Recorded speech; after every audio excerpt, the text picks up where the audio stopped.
The topic this week is going to be Matchroom Fight Camp Week 1. Tonight we're joined by co-host Raymondo from the Northeast, and we are also joined by co-host Andy from fellow Nottingham. How are you, Andy?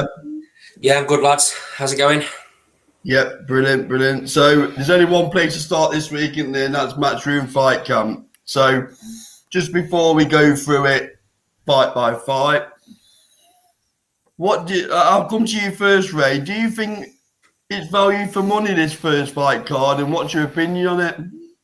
It's not value for money, particularly if you're paying 750 quid a ticket. I think it's absolutely shambolic, if I'm going to be honest. You know, you get nowhere near the quality for that amount that if you're lucky enough to be there, unlucky, however you want to see it. I think it's a big shame Ben not being on this card for reasons he can't help. We'll touch upon that later, but it just emphasises me the lack of depth of quality on this first card. It's really kind of starting, and I'm expecting more from Matchroom, considering this is one of the reasons why we're led to believe he went from Sky over to DAZN. I'm just a little bit shocked at the lack of quality on this card. So it kind of is what it is. I just hope that other big fights on the other two cards don't pull through, because with this COVID situation, this can effectively happen to anyone. It's really, we had Roberto Diaz on saying how nervous he feels until the fighters actually get on inside the ring. I'm afraid us fans are going to have that same feeling, because with this situation, with the testing, fights can be pulled left, right, and centre. But having said that, that still doesn't atone for the lack of quality on the card. Lee's on the top of the bill. To be honest, he probably should have been on anyway. It was quite insulting to him to put him on first on. But yeah, that's how I see it, Carl. It's just lack of quality. Ray, they're very, very fortunate they put the Lee Wood fight on that card. You can take that away from this card, and what you're left with. Oh yeah. It's I think that us lads, we have a go at Frank Warren, don't we, for similar terrible cards that he puts on, and a few of the American cards as well. This is probably one of the worst Matchroom cards that I've seen. It's probably one of the worst ones that I've seen, and I just can't sit here and defend it. I've got to call it out. Yeah. All fur coat and no knickers, as you lot say up in the Northeast. That's exactly what we say. Yeah. I've been doing my own work, Ray. So, Andy, what do you reckon then about this fight card? Value for money or a disgrace? What is it? Value for $199? Yeah, it is. What about if he's paying 750 notes to sit there? No, of course it's not. You have to bear in mind as well, Shannon Courtney should have been on this bill. So that would have been another world title fight on the card. Who was our opponent? Sorry? Who was our opponent? I don't remember, mate. But it was a world title fight, wasn't it? Yeah, it was. Yeah. So that's dropped off. Obviously, the Ben. We're going to come to find out in and I keep saying this, in a year or two, Ben's going to be the biggest draw on DAZN because he's such an exciting fighter. So he's a gigantic loss for this card. It's worked out really great for us Nottingham lads, because it now means Lee Wood's in his rightful place and headlining the bill, where, I mean, you can't, the bill was made before the Lee Wood fight got made. So you can't expect that Eddie Hearn would have put him top of the bill over Ben when all the blings about the Ben fight. Let's have it one day. It's a bigger fight than Conor Ben. It's a more prestigious fight than Conor Ben. Yeah, it's a bigger fight. But if you're a Matchroom, if you're a Matchroom or a DAZN higher management level, then Ben's a bigger fight because Ben's the guy they're pushing for the future. The way they look at it is, in 3 or 4 fights' time, Conor Ben's going to be fighting for a world title. That's their game plan for him. So they've got to be pushing him in the right places, and they've done the right thing putting him top of the bill. But as soon as Lee Wood came on the bill, he should have been. That should have been made a joint headlining fight, shouldn't it? If they weren't going to make a headlining fight, they should have made it a joint headlining fight. But instead, he decides to just drop it on first on the bill, which I didn't really understand. Didn't make a lot of sense to me. See, I see an argument for putting it on first, because I think it's a bit of a big bang to start with, to be honest. So I can see why he's done that. But obviously it didn't work out. But you look at the rest of the card, Carl. Where's the excitement coming from? Yeah, I'd argue that's why from on the card. I'd argue, Andy, that's why he probably put it on first to gather the interest, and hopefully then it will carry through to the Conor Benn fight. Whereas if you're going to put Lee Wood behind Conor Benn, people are either not going to bother, or they'll be tuning in later on. And Eddie Hearn's all about his viewing figures, isn't it? I just think, lads, it's a bit of a long drag. I mean, if you just look at who's on there, you've got either Hatton or Sandy Ryan first. You've then got Jack Cullen against Jack Cullen, Yildirim's the first fight, mate. Yeah. So you got Jack Cullen, Yildirim. Then you've got Anthony Fowler on, and then you've got Tom McCarthy against Billum Smith. So if you're not going to show Sandy Ryan and you're not going to show Campbell Hatton, you're going to go straight into it with Jack Cullen. I mean, I can't see that getting much interest stateside. To be fair, though, Ray, the card has been savaged, hasn't it? It's been absolutely savage when you think about pullouts and God knows what else. Yeah. But this is what because I sport. I've got to let Andy speak, and I know you raised a good point. But it was a world title fight, but Shannon Courtney pulled out with an injury. It must have been about 3 weeks ago, maybe even more. I don't know. Eddie always seemed to have a plan B. When these shows were in the UK, he always had a plan B. If fight didn't go through, either we got a late replacement opponent in, or like he did with Fowler, or he's got another match ready to make up. And I just think Fight Camp would have been ideal for that, because you don't have to spend big bucks for it. There's loads of good domestic fights you could have had on there, just to even it out. And I just think it's an opportunity gone. I just think he hopefully learns for next time he does something like this. It's probably going to come, if the next fight comes next week, it's probably going to come too short if he hasn't got anything lined up, obviously, from Shannon Courtney's fight, and not for the main event. But that's essentially what's let him down. Let's start working our way through the card then. And I know we're all talking about he's on first, but I'm just going to run through it in no particular order, okay? Yeah. So, first fight is Anthony Fowler versus Rico Muller. I'm sorry, but he just underwhelms me. That's the feeling I get of underwhelming. And the people that Fowler's calling out if he wins this fight, I don't know whether you heard the latest, Ray, but they're talking about him possibly fighting Liam Smith, 9th of October in Liverpool. Seriously?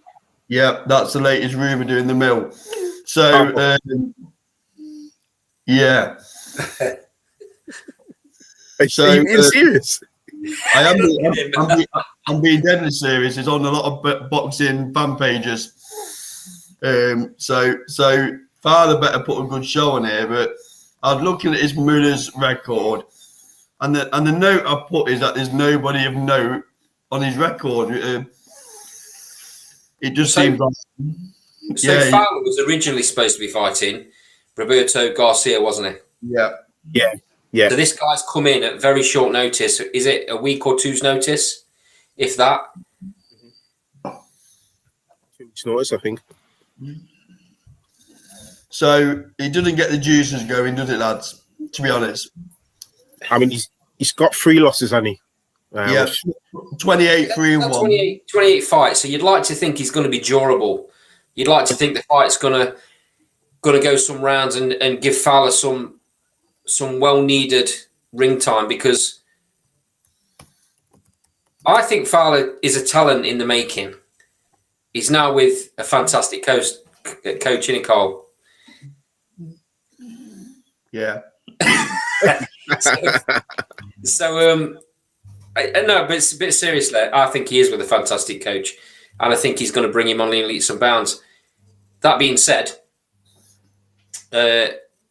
calling out Liam Smith if that's what he's done, or a fight game made with Liam Smith if that's the supposed rumour mill next step, I think that's absolutely crazy. If that is what is potentially being made or potentially being muted, that why is Anthony Fowler going there? I don't know who's crazy, Anthony Fowler or Tim Tszyu. Anthony Fowler, isn't it? Tszew's got nothing to lose. He loses against Liam Smith, and he can go back fighting the Russians he's been fighting. The Australians. Fowler loses here, and that's it. Where's he go? I think Fowler will put up a better fight than Tim Tszyu, though. Oh, of course he will. Yeah, But if Liam Smith's anywhere near the Liam Smith we know, Fowler's done. Yeah. And where's his career go from there, Ray? I don't think much of Fowler, to be honest.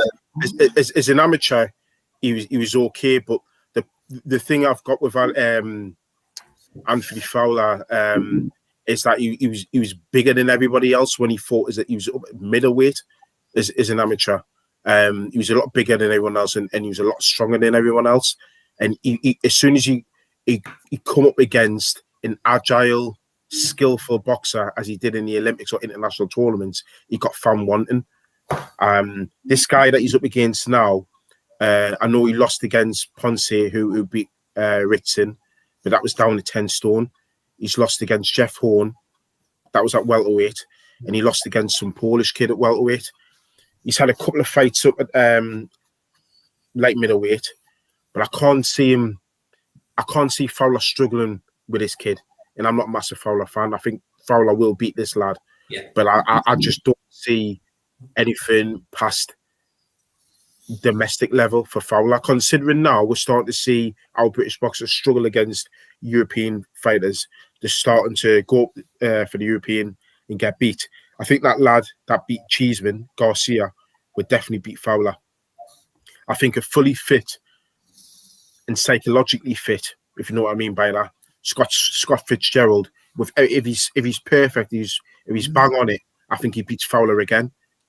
He beats everyone. He beats everyone apart from Liam Smith in that division. Yeah.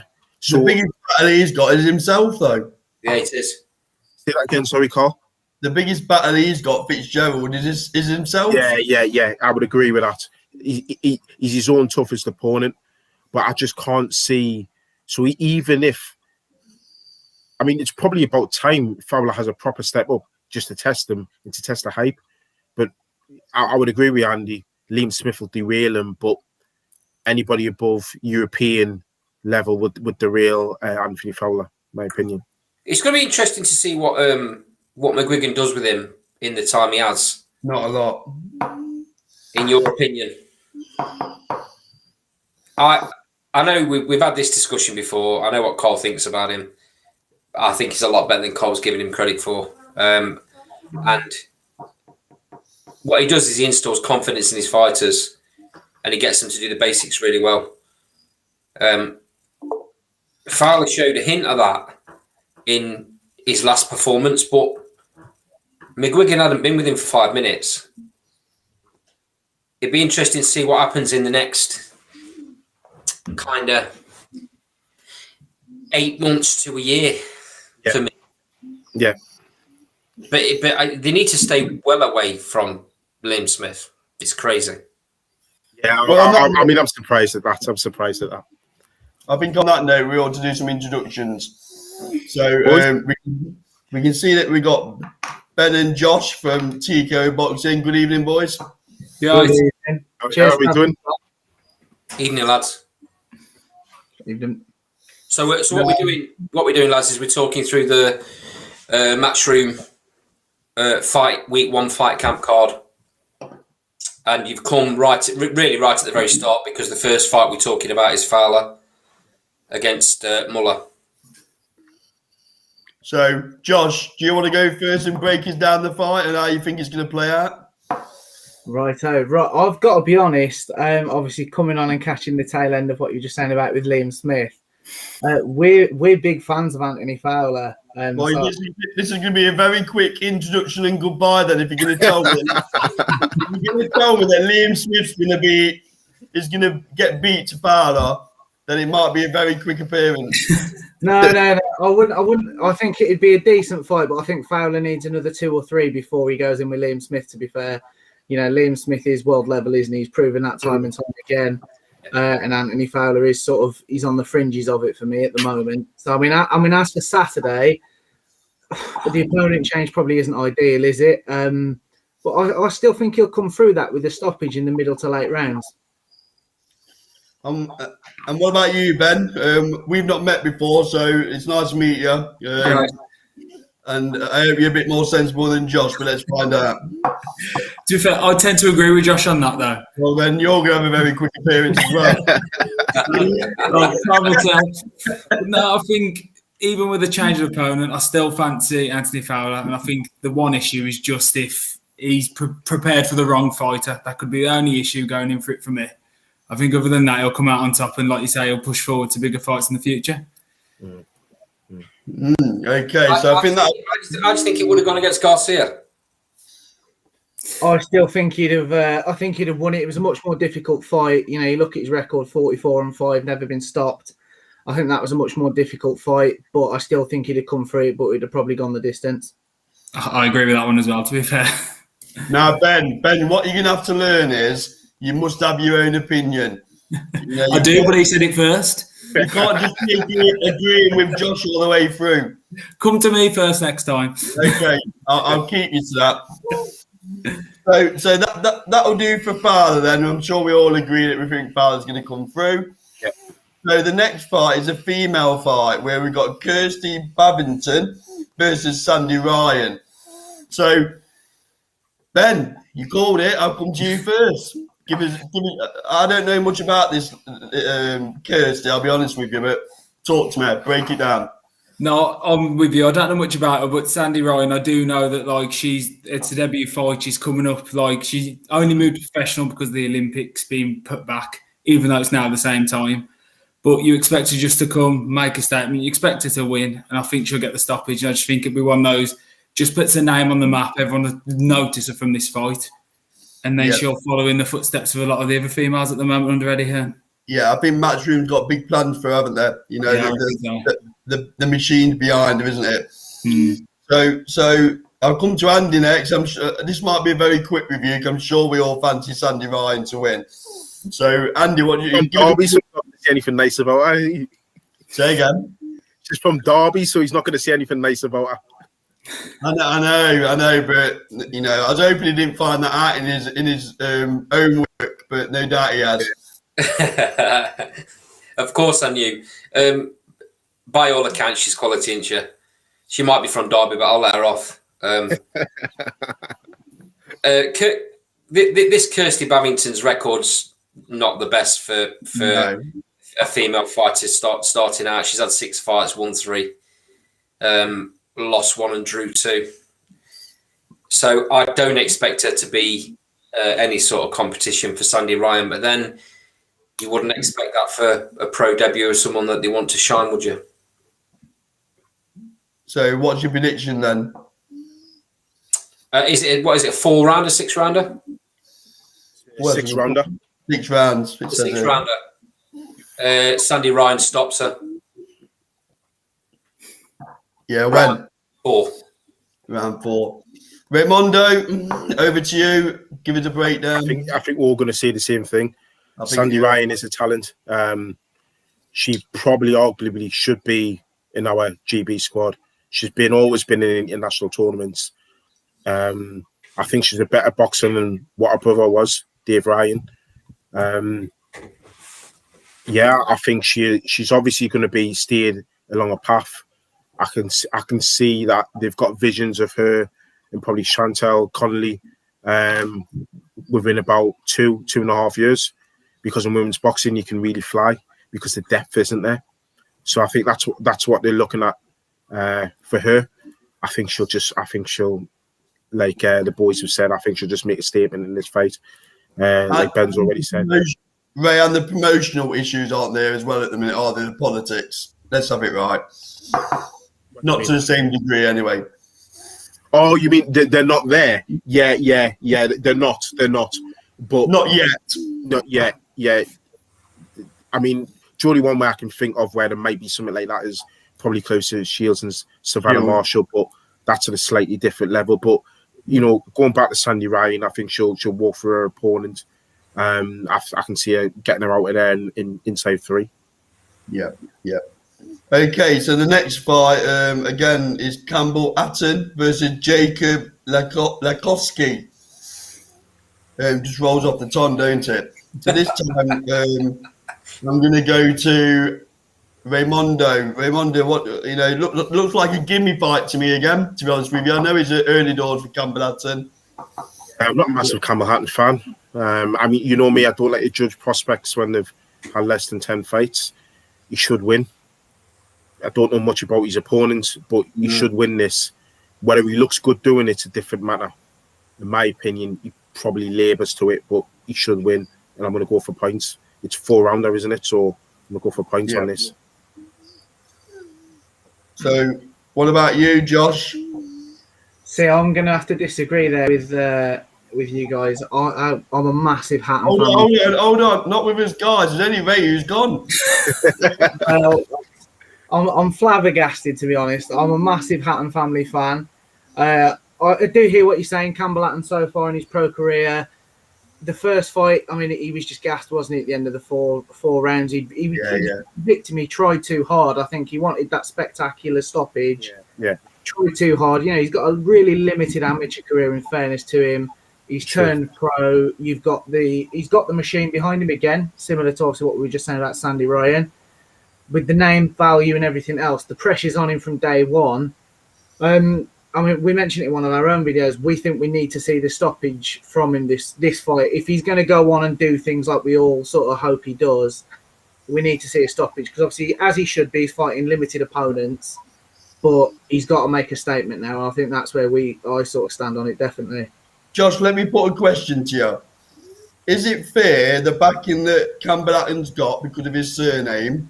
Is it fair that the likes of Lee Wood and Evan Easton and such like have to come up the hard way? It's a two-pronged attack, that answer. No, it's not fair. I would definitely say that it's not fair. It's sort of a silver spoon effect, isn't it? However, it is a business ultimately. And if I was a promoter, you are going to throw your weight behind Campbell Atten, aren't you? The same with Conor Benn. I mean, in fairness to Conor Benn now, he's sort of coming on and paying dividends and showing that he can actually fight as well. But you would back it, wouldn't you? Because you've sort of got it's ready-made. It's a ready-made audience in Manchester, isn't it? So you're saying no, it isn't fair then? No, it's not fair. But I'd do the same. I've got to be honest. If I was a promoter, Yeah. From a commercial aspect, I hear what you're saying. Cole, you're a bit spiky tonight. No. I'm just asking the question. Just a bit of probing hand in hand again. So, Ben, over to you. And I don't sound like I can ask you a question, so go away, Ben. Go on, off you go. I'm looking forward to it. I think it's going to be quite explosive this time. I think in his mind, he's got to prove himself because I think for fighters with a family name, the most important thing is to make your own name. I think at the moment, he hasn't done that in his first 2 fights. He hasn't been that explosive. Like Conor Benn, his first fight, he came and got the knockout in a Joshua undercard. I just think that he now needs to aim to make his own name. And the first way to do it is to get the stoppage, put on a show. I think he's going to be aiming for that, and I think it's what he'll do. Go on, Andy. I won't ask you a follow-up question, Ben, because obviously Andy gets a bit upset. So, Andy, over to you next. I don't think it matters whether he gets the knockout or not. All that matters is he gets some ring experience. Everyone was slating Conor Benn. Oh, you're not as good as your dad, or you're not as powerful as your dad, or you're not getting knockouts. So what does he try and do against Pino? He tries going hell for leather and ends up almost getting beat himself. It's not needed. Give the kid chance. Don't put the pressure on and make out he's got to be like his dad. He's got to get a body shot stop. No, leave him. Let him fight. Find his way around the ring. Learn his way. For me, the only thing wrong with what's happening with Campbell Hatton is he's being trained by his uncle. And that's not to say that his uncle's a bad coach, but I just think it's a bad move. It's too comfortable. The surroundings are too comfortable. He should be moving away and fighting or training somewhere like London or the Midlands. Somewhere different, somewhere where he's not quite at home and he's got to learn his way and he's got to fight a bit of grit because it's too comfortable for him. I'd have gone down to Mark Tibbs. Yeah, someone like that. That's my only concern. I mean, for me, Nigel and Conor Benn had done the perfect thing in that Nigel Benn stayed away. He come to a couple of his early fights, but he never got involved. He might have been in the background in the gym, but he never got involved. And now Conor's finding his own path. His dad's not involved at all. I'm sure he's getting a few lessons from his dad every now and again. He'll be getting pep talks and they'll have conversations and all that. But when it comes down to it, his coach is the only one that's the important voice. I think having Campbell having his dad overshadow him in the background is not a great thing. Same with Eubank, isn't it? Look what's happened with Junior's career because his old man was the shadow for the whole time. It never went anywhere. I just hope the same thing doesn't happen. But for me, just leave him alone. Let him learn. He can have 10 of these fights for me. It won't matter. It's just ring experience. The problem is because of his name, like you pointed out earlier on, people are going to be expecting. The crowd will be expecting, and even Matchroom to a point. But I hope they realise that it's a long game, and it needs to be a long game. He's only a young kid. It's not like he's coming in his mid-20s and they've got to push him quick. Give him chance. Give him 10 fights at this level if need be. So did you give us a prediction? It'll probably end up going to points. Points. Fair enough. So the next Have fight you is... seen one, Carl? So, I'm at the minute, Campbell Hatton, I'm struggling with him. The devil on that shoulder thinks it's unfair putting that much pressure on the kid. Because obviously, from his debut, Matchroom been pushing the Hatton name and Blue Moon and all that crap. But this shoulder's saying, you better be able to handle the pressure because you're carrying that surname. But he needs time, like Andy says, to go up through the levels, learn his ring craft. And I agree, I don't often agree with Andy, but I do leave the kid alone as much as you can to learn his trade. So I think Campbell Hatton will stop him. I think he'll stop him. I'll go something like, did you say it was a 4-rounder? Yes, it is, yeah. I'll go round 3 stoppage, yeah. Do you think his dad's made a mistake here? What do you mean? Pairing him up with Matchroom straight away. Yeah. Shouldn't he have gone down the small all route first? Yeah, I think he should have done. He should have probably gone with somebody like Pat Barrett or Steve Goodwin. Probably built him up on just like what they've done with Zelfa Barrett and Lyndon Arthur. Build them up because that's where you can make your mistakes without the prying eyes. Because the problem is, a lot of the criticism is going to be heavy from the casual fans because they don't understand. So what us boys are saying about his lack of amateur experience, which is pretty keen, was evident in his first fight, how he gassed out. How often do you see that on somebody's debut? But you can get away with making those mistakes on small horse shows. Yeah. And then by the time he's... With the bright lights and the cameras, can you? Yeah, but by the time he gets to 15 fights, then you can say, okay, because you probably challenged for a Central Area title by then. And then you can say, okay, he's ready to come on something like Matchroom, and he can handle it better. But what I would say is, from a commercial side of boxing, because it's a business at the end of the day, if Matchroom are there offering you a contract, I know Ricky Hatton said he hasn't got to box financially, blah, blah, blah. But you're going to much rather start your career on a Matchroom contract rather than going through the small halls. I get that, mate. I understand the commercial side of it, but that commercial side of it's not going to stay there very long if he gets sparked out. And it's not the best for his education. Yeah, but there is ways. Yeah, but what I'd argue again is they can matchmaking very cleverly, can't they? Eddie had been here, done it, brought the T-shirt, so he can bring them fighters. I get that, but look at the Matchroom show. I get that, but look at the mistakes they've made recently. It's not a perfect science. Matchmaking is not a perfect science. It's not on small hall. Yeah. Josh, Ben, what do you think? On small hall, he can make mistakes, and it doesn't matter as much. It's not the spotlight's not on him. Then Matchroom, say he got beat in a small hall show. Then Matchroom will want to know him if his record starts looking shite. Okay, hold on. If he gets beat once in a small hall show, and he say he has 15 fights, he gets beat once. Matchroom is still going to take him. But if he gets beat once, if he gets beat once on a Matchroom show, they're not going to just drop him though. Yeah, to be honest, I think that they could be. Hang on, you two, because you have had your fair share. Let's bring Josh and Ben into it. See, all I'm thinking is you're saying like the one route he should have gone and what he's gone. I think most boxers, though, like you ask Campbell Hatton, he's taking Matchroom because he's got the confidence to hold his career all the way through. I think as a boxer, not many boxers, well, all boxers go in with the confidence that they're going to win, don't they? I think so. If you asked him and said, should you have done the small hall first? He'd be like, no, because I can do this route. I do think you've got to think about where his confidence is, whether he'd agree or disagree as well. The problem is, though, the problem with that, mate, is where's he getting his confidence from? He's had no amateur career. It's not like his dad.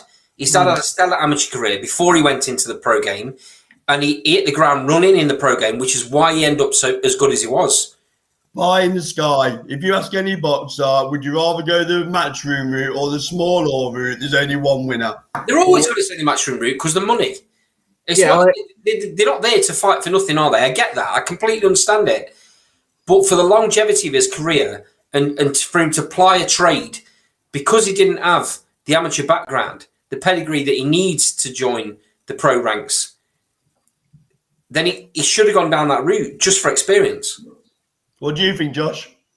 No, to be honest, I agree with yourself, Carl. I completely see the advantages of staying away from, the spotlight and learning his trade in the small halls. I get that, and I see a value to it. But ultimately, he's a young lad. You get waived a big contract under your nose off Matchroom. Well, he's going to sign it. And while you're saying matchmaking is not a perfect science, which obviously, the odd banana skin does happen, at the same time, I still think he gets that same protection on a Matchroom show, doesn't he? Because they'll be picking the fight as well. They've got access to a much wider pool of fighters because obviously they can afford to get them flown in from wherever, can't they? Which, you perhaps wouldn't get that luxury at a small hall show. So I think he's done the right thing. Until it goes wrong, I think it's easy for us to talk about hypothetically. But until it goes wrong, I think he's doing the right thing. I do agree with what you said, though, Andy. I wouldn't be disappointed to see him have 10 to 15 of these fights against, relative no marks, get the rounds in. I mean, that's been the only good thing. Both fights have gone to points, but, he's getting some rounds in the bank, isn't he? And to be fair, from his first to his second fight, I thought there was a noticeable improvement there. Yeah. But Eddie mentions that every time he gets a post-fight interview with Campbell Hatton, with taking it slow there, managing his career, not jumping up the levels too quickly. So he will get his 10, 15 fights. He'll get them. I think he will too.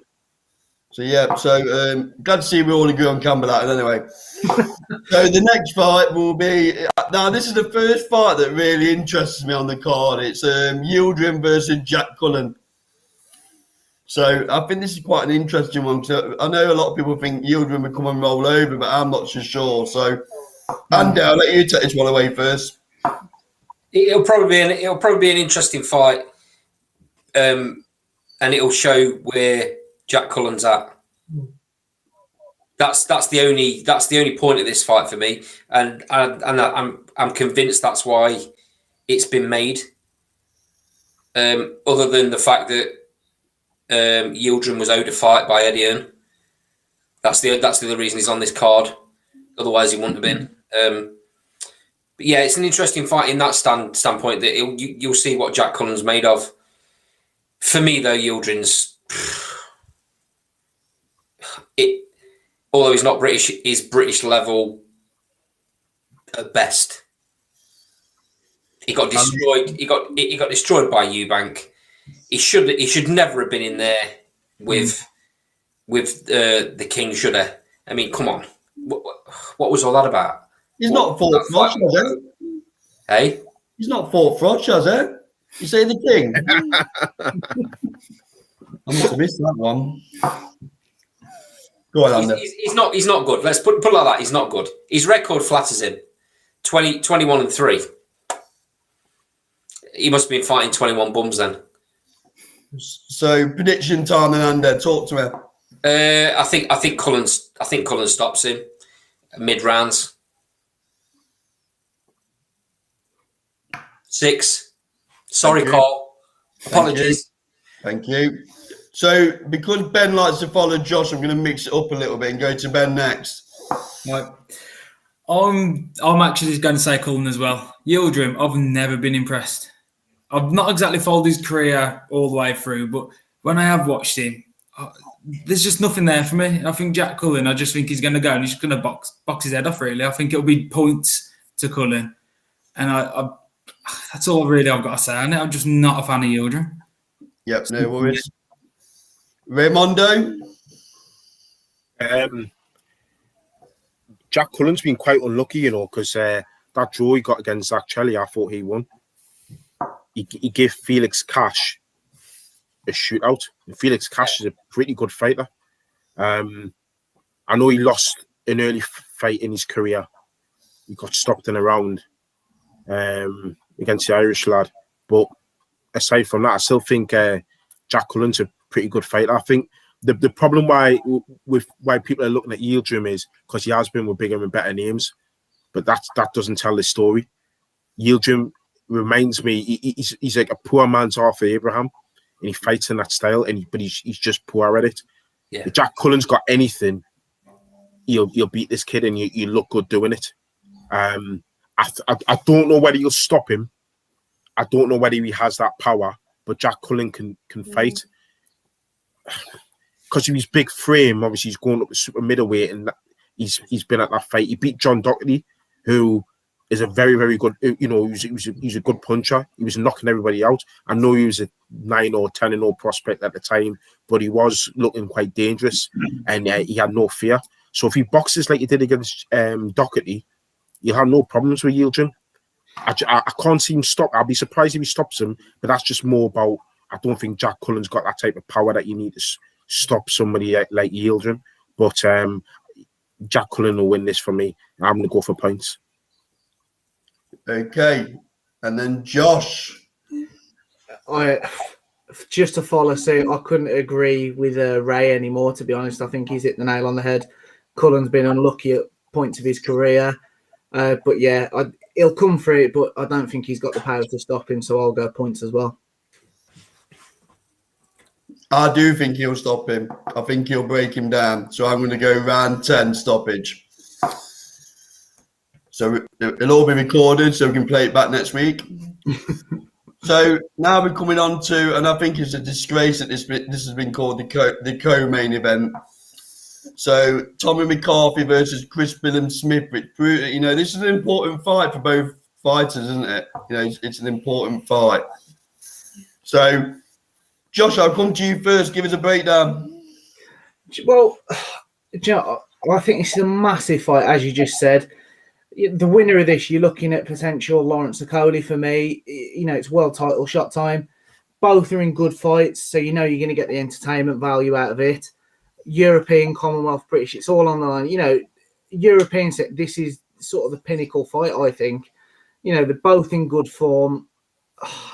I thought it should have been the main event, especially after the news on Conor Benn today.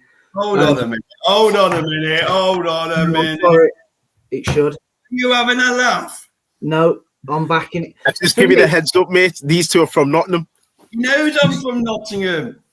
That's I know he is. statement. But Carl, you know I'm on the same page with you. Carl Froch is an absolute god. We're on the same page. But just hear me out a second. I genuinely think this is Andy's. We're not allowed back on Ben to just enjoy this. Yeah. I genuinely think this is a show stealer, and it's a potential fight of the year. I really do. Both a bit different. I think it'll be a great fight. I'll tell you what, George. I'm glad I'm editing this video at the end because that's coming straight out. Can I just say, if I had hair, I'd be pulling it out. So I'm not shocked by that announcement. I forgot even whether you gave me a prediction. Did you give me a prediction? No, I didn't. Not yet. No, I thought I'd let it sink in. I'll go Chris Billam-Smith. I think it'll be points. Right. Well, yeah, Ben, just bear with me because I didn't come to you next. Let me get some sense from this. Andy, just please jump in.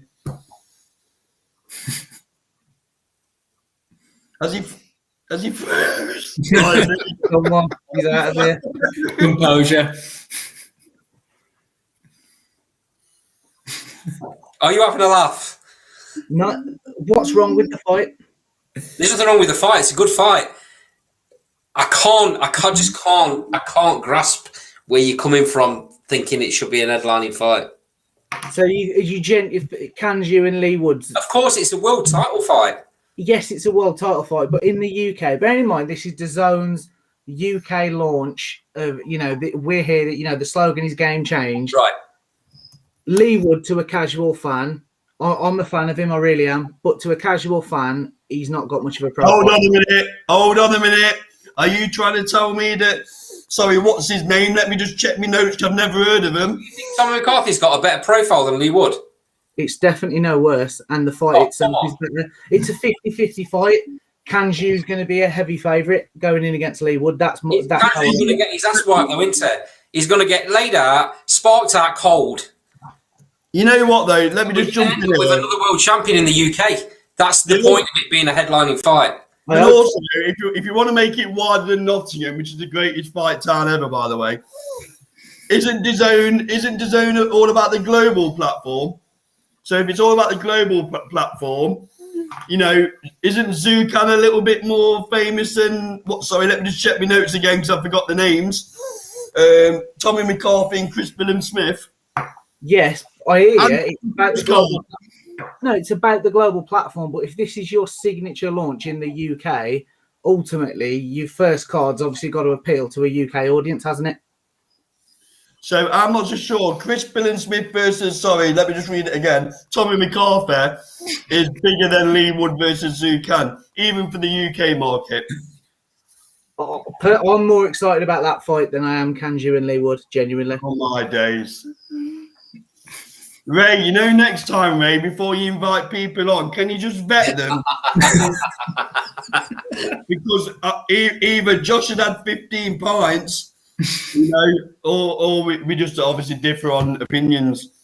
Hey, that's what this show's all about. Honest opinions, and to be fair, he's back. Anyway, he hasn't changed his mind. So back to me giving my opinion on this. You're right in one sense. It could be a barnstormer. It will be, won't it? Yeah. I think Chris Billam-Smith probably has just a little bit too much, and I think he stops him late on. In nothing more than a mid-card fight. What round we going, Andy? Round 10. Okay. Round 10. I've got to leave Ben till last because these guys are gold, so I'm going to go to Raymondo next. This fight's an interesting one in the sense that I don't even think these two are the best. If you take Lonzo Coley out, I don't think these two are the best cruiserweights in the country. I think the lad that beat them both, Riakpo, I think he's better than them both. But if we're talking about the fight, it will be an interesting fight. I'm not a massive fan of Tom McCarthy, like I'm not. but I can see why people like Billam Smith. He's still a little bit raw, but he's got something about him. Yeah. And I think in time, McGuigan will nurture that. I think he'll beat McCarthy. I'll go for points though. I think McCarthy be a little bit more durable than what that one may think.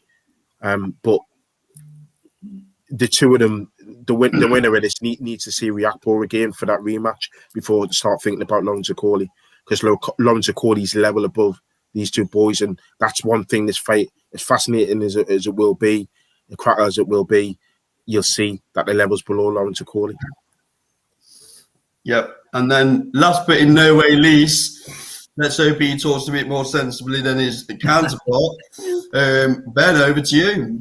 No, I think it's going to be a good fight. I think they'll both leave it out there because I think there's a lot more to gain than there is you're going to lose in this fight. And I think they're both I think it's going to be entertaining. And I'll have to agree with everyone else. I think it's going to be Billam Smith, and I reckon around the 11th round. And it seems to be I thought this would be 50-50, but it seems like everyone's gone the same way. Yep. Yeah, I'm not a big fan of McCarthy either. I watched him a few times. I'm not overly impressed. It's very easy to hit.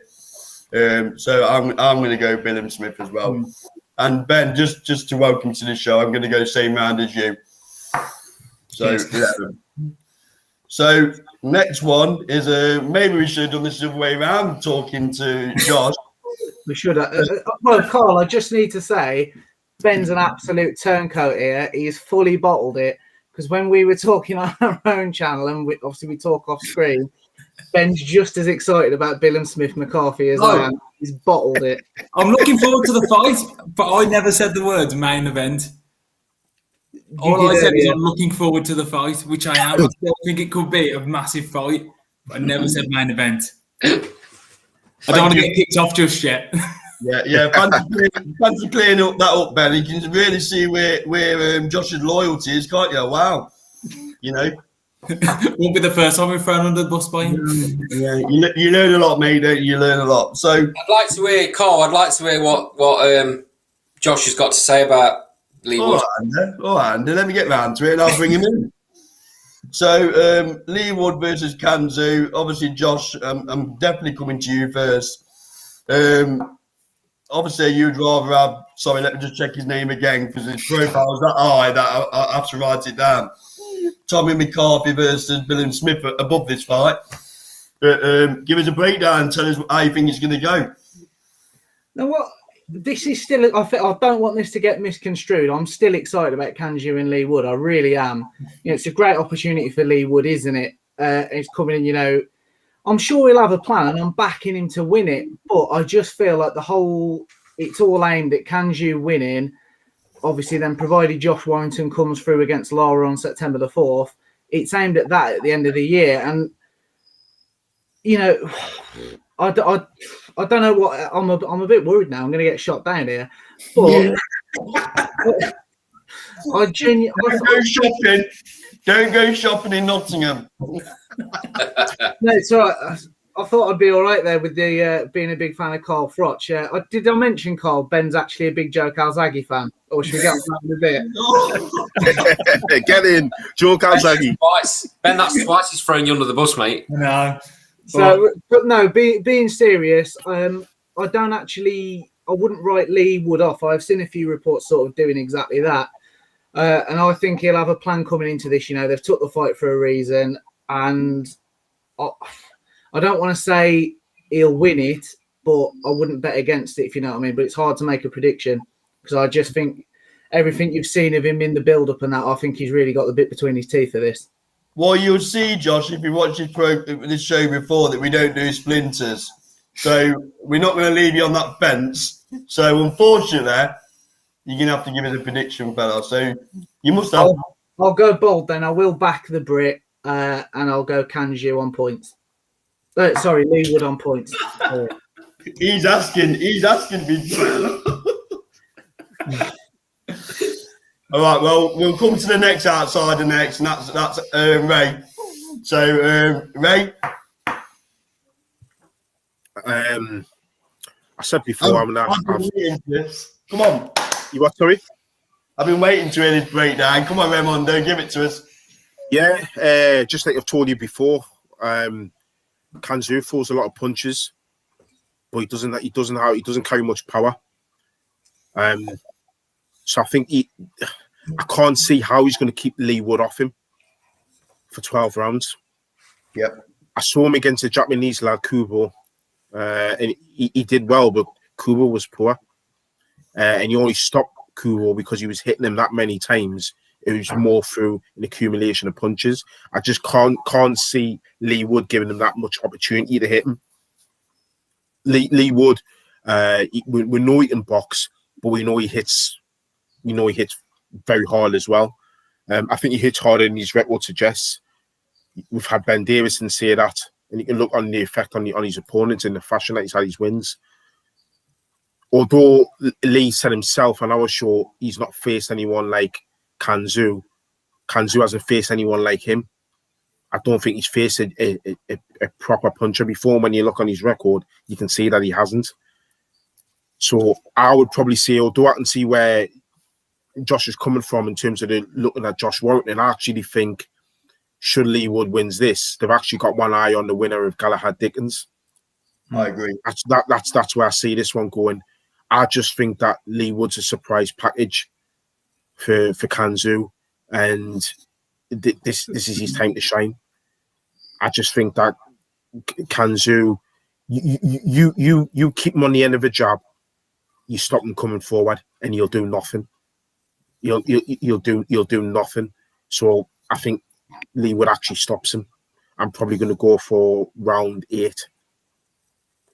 We've got our friend Chris Akabusi Laughs back on. He's put a comment in there saying Kanzu's not all that.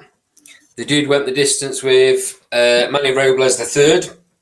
Yes, the third. Lee Wood KO late. Right, Andy, I think it's only right that the Nottingham boys close this one out. So over to you first. So I kind of echo what Ray's saying in a lot of ways. Lee Wood's power is a bit understated. If you look at his record, he's not had the knockouts you'd expect for someone with his power.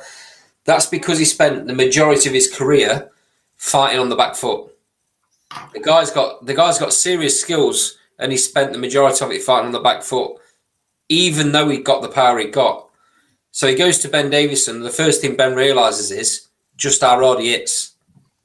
So although it's not all about knockout strategy for Lee Wood, he's still going to box.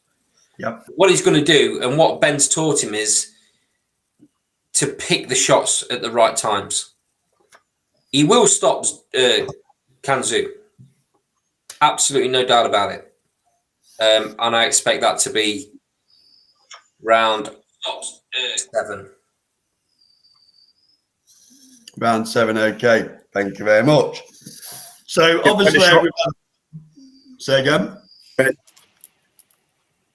Ben, sorry, Ben. Apologies. No worries. I'm only going to upset you. I am. So it's the excitement. Sorry, go on. I'm only going to upset you. I think Kanzu on points. I really do. I don't want to be right. It's one of those times where I don't want to be right, but I can't help but go with my gut. And I don't. Again, I'm going to say it again, repeat myself. I don't want to be right, but I don't know why. I just think he overwhelms him. Do you just think he overwhelms him with the amount of punches that he throws? Well, I just think it's that, and you've got the champion's advantage, and you've just got everything that goes into it. I don't know. I think everything I've seen, I haven't seen Lee Wood being played down. I've seen him being talked up. And if anything, I've seen people think Kanzu is going to lose.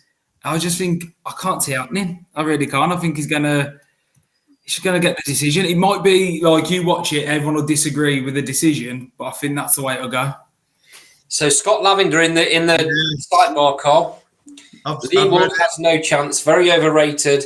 Kanzu is going to floor him, and he won't get another chance. And then Mr. Imran TV says, "I agree." Why don't that surprise me from Imran? Scott's from our channel. Hold on, just a question to Scott then. Where are you getting this perception that Kanju can punch? Yeah.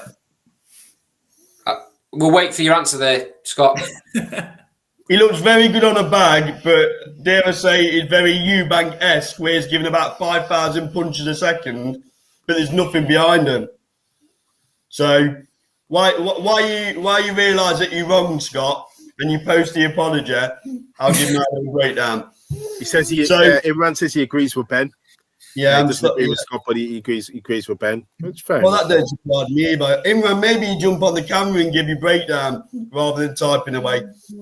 So, my breakdown of Lee Wood is, like I said on the show, we don't believe in monsters in Nottingham. So, I'm a big believer. They picked Lee Wood for some reason. Obviously, it's a shot bolt out of the blue for Lee Wood, to be honest. I just don't think I don't think he'll keep him off him. I think when Lee starts sitting down and going for the body, he's never felt power like it. So I'm going to go. Anyone who knows boxing will know that Lee Wood's going to win. So I'm going to go. I'm going to go Lee Wood. I'm going to go round 9. So Scott's come back. Scott's come back to his put. Zoo will wear him down gradually.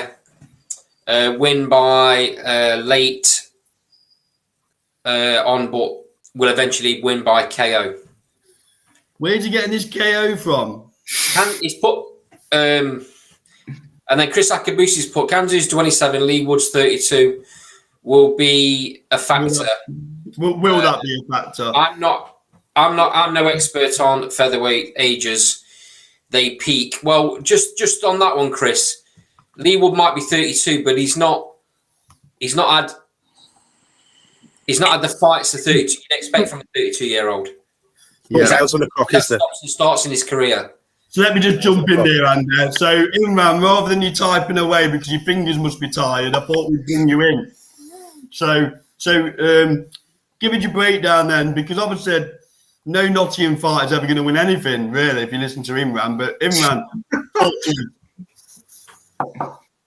I think I agree with Ben's breakdown. I think Kanzu throws too many punches, and I think he'll win. I think he'll beat him on points. I think he'll win too. I think he'll win most of the rounds. To be honest with you, I think Lee Wood's gonna have to stop him to win that fight. I don't see him outboxing Kanzu.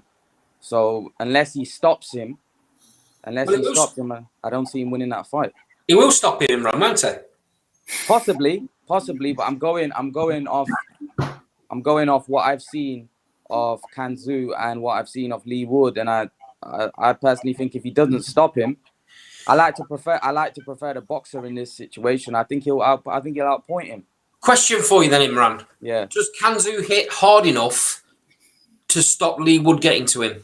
The thing is, he throws a lot of punches, so that will keep it. That for me, that keeps him off. So if he is, here's the thing: has Lee Wood got a good enough chin to take the punches? We don't know. He doesn't hit that hard though. So no, he may not. He may not. But we don't know that. Lee Wood hasn't operated at this level either. So again, there's a lot of question marks above his name as well. And Kanzu's never taken the power that Lee Wood brings. But he might fold like a pack of cards in the first round. 24 fights, 14 knockouts. Does that seem like a big puncher to you? But Imran, let me just hold on, Cole. Imran, I've just explained to you that for the majority of his career, he's fought on the back foot. Yep. I didn't hear. Go on, explain to me what you just said. So he's been in the Ingle gym. Yeah. Explain to me, Imran, what the Ingle gym do. They're slick fighters. They fight on the back foot.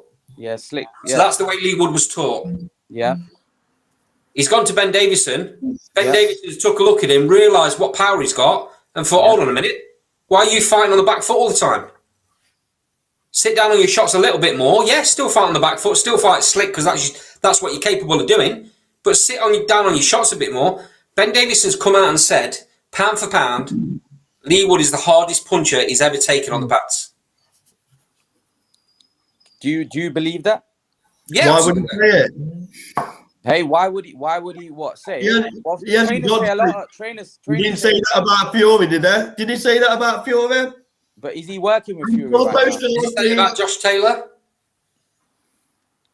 Yeah, but trainers say a lot of things though. That don't mean that it's true. But There's did no he say reason for him it? to say that, though, is there?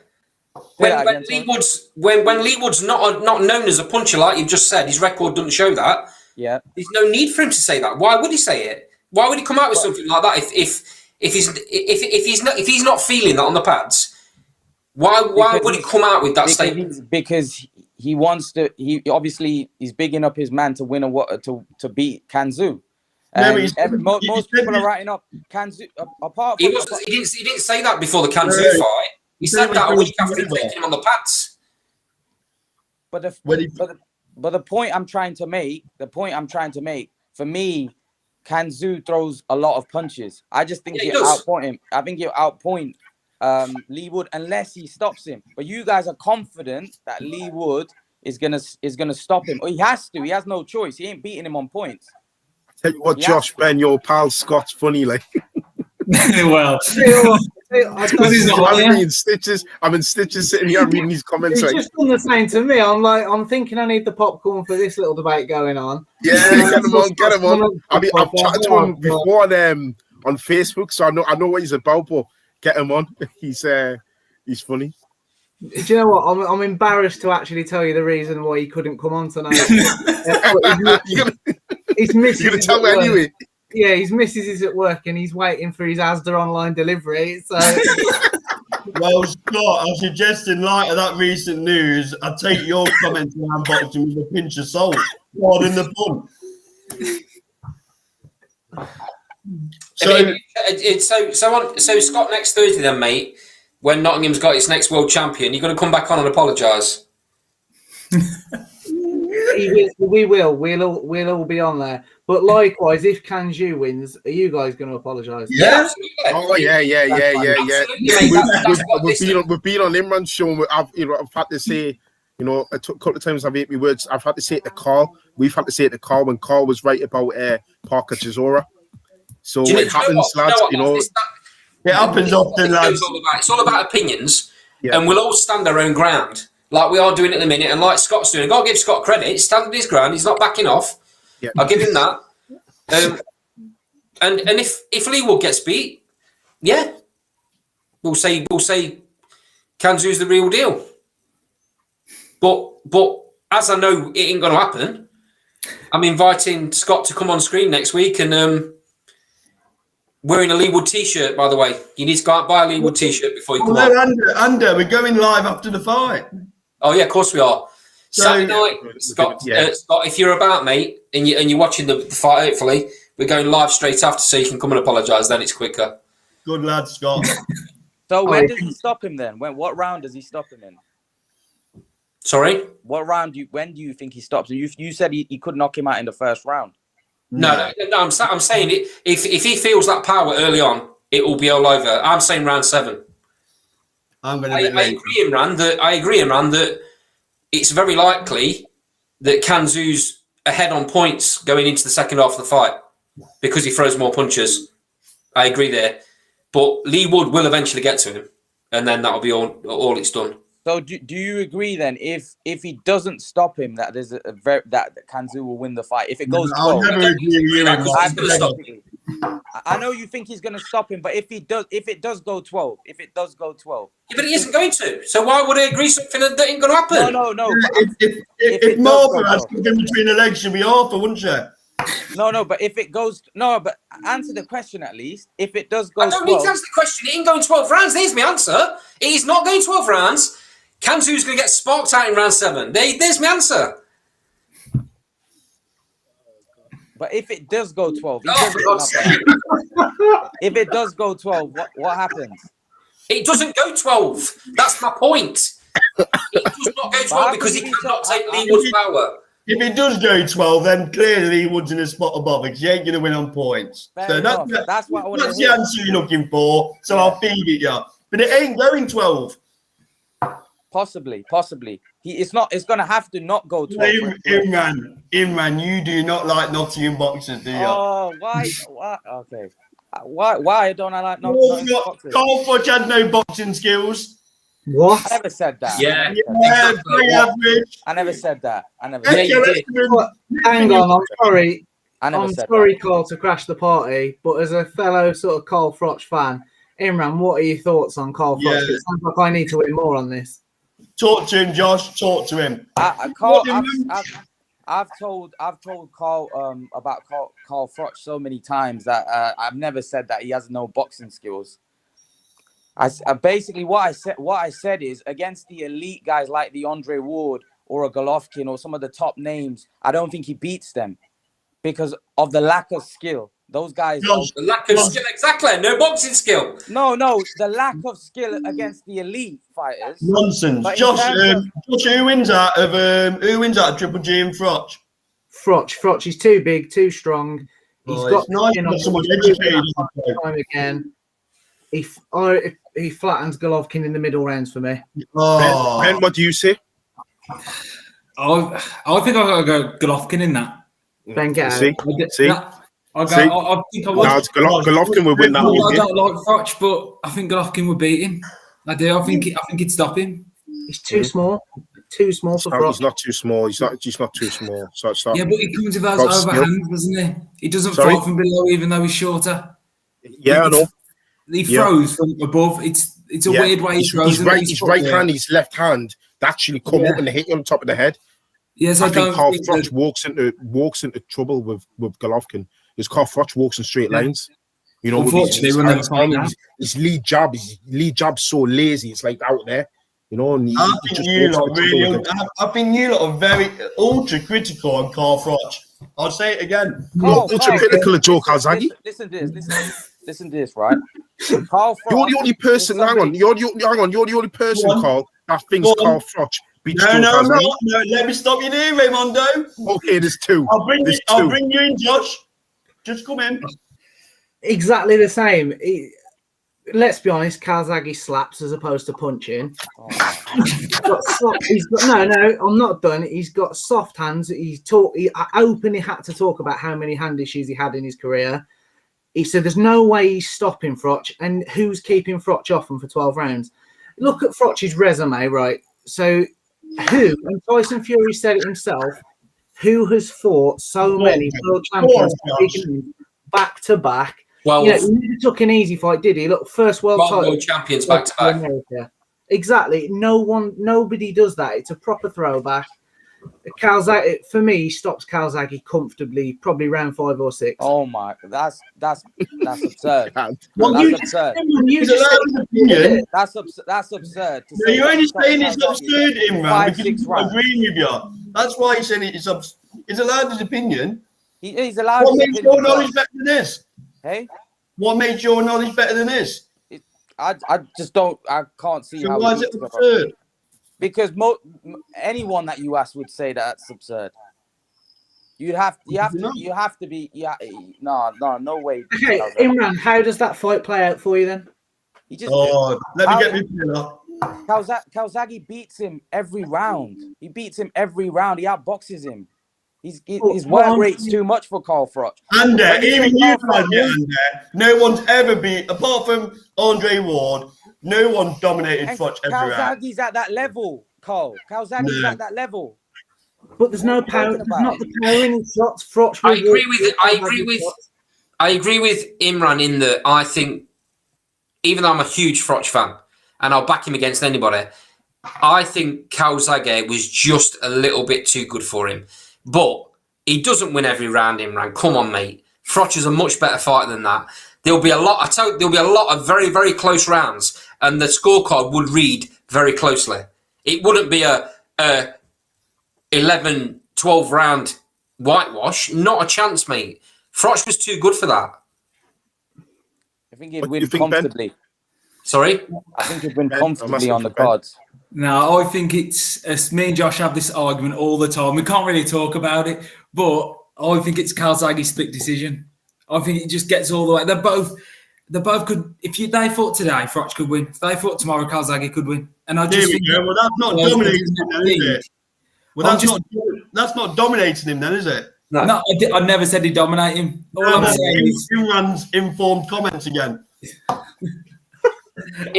Imran thinks he wins every round. Come on, Imran. Majority of the rounds. Majority. Yeah, of the rounds. I think Calzaghe will win the majority of the rounds against Froch. Yeah.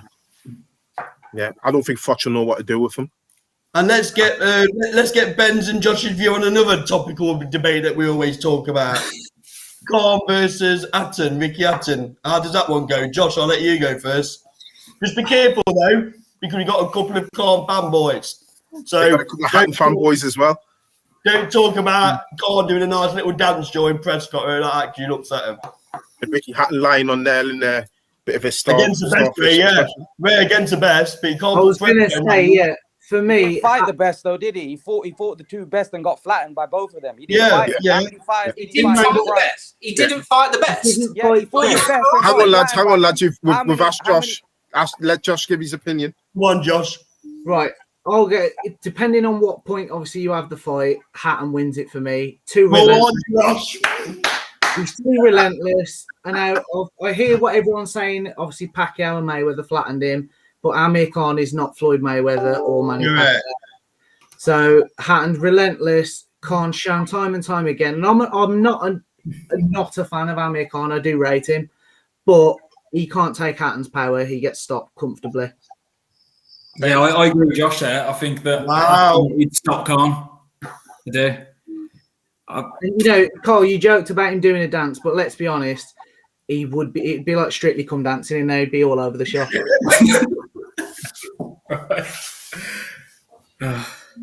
All of a sudden, Carl, you changed your tune. You're happy now because you found two best pals. I know. You smiled tonight for once. They agree with everything I say, Ray. It's like they've been planted. Can't believe it. So who are the Khan fanboys? Obviously, Imran is by his reaction. Who's the other one? Yes. Ray's a fan, aren't you, Ray? I think Khan gets underestimated because of the Prescott defeat and his knockouts. His skill wise on his feet, he was tremendous. Yeah, he really was at his right. peak. At his peak, and I just think at his peak he would run rings around Ricky Hatton.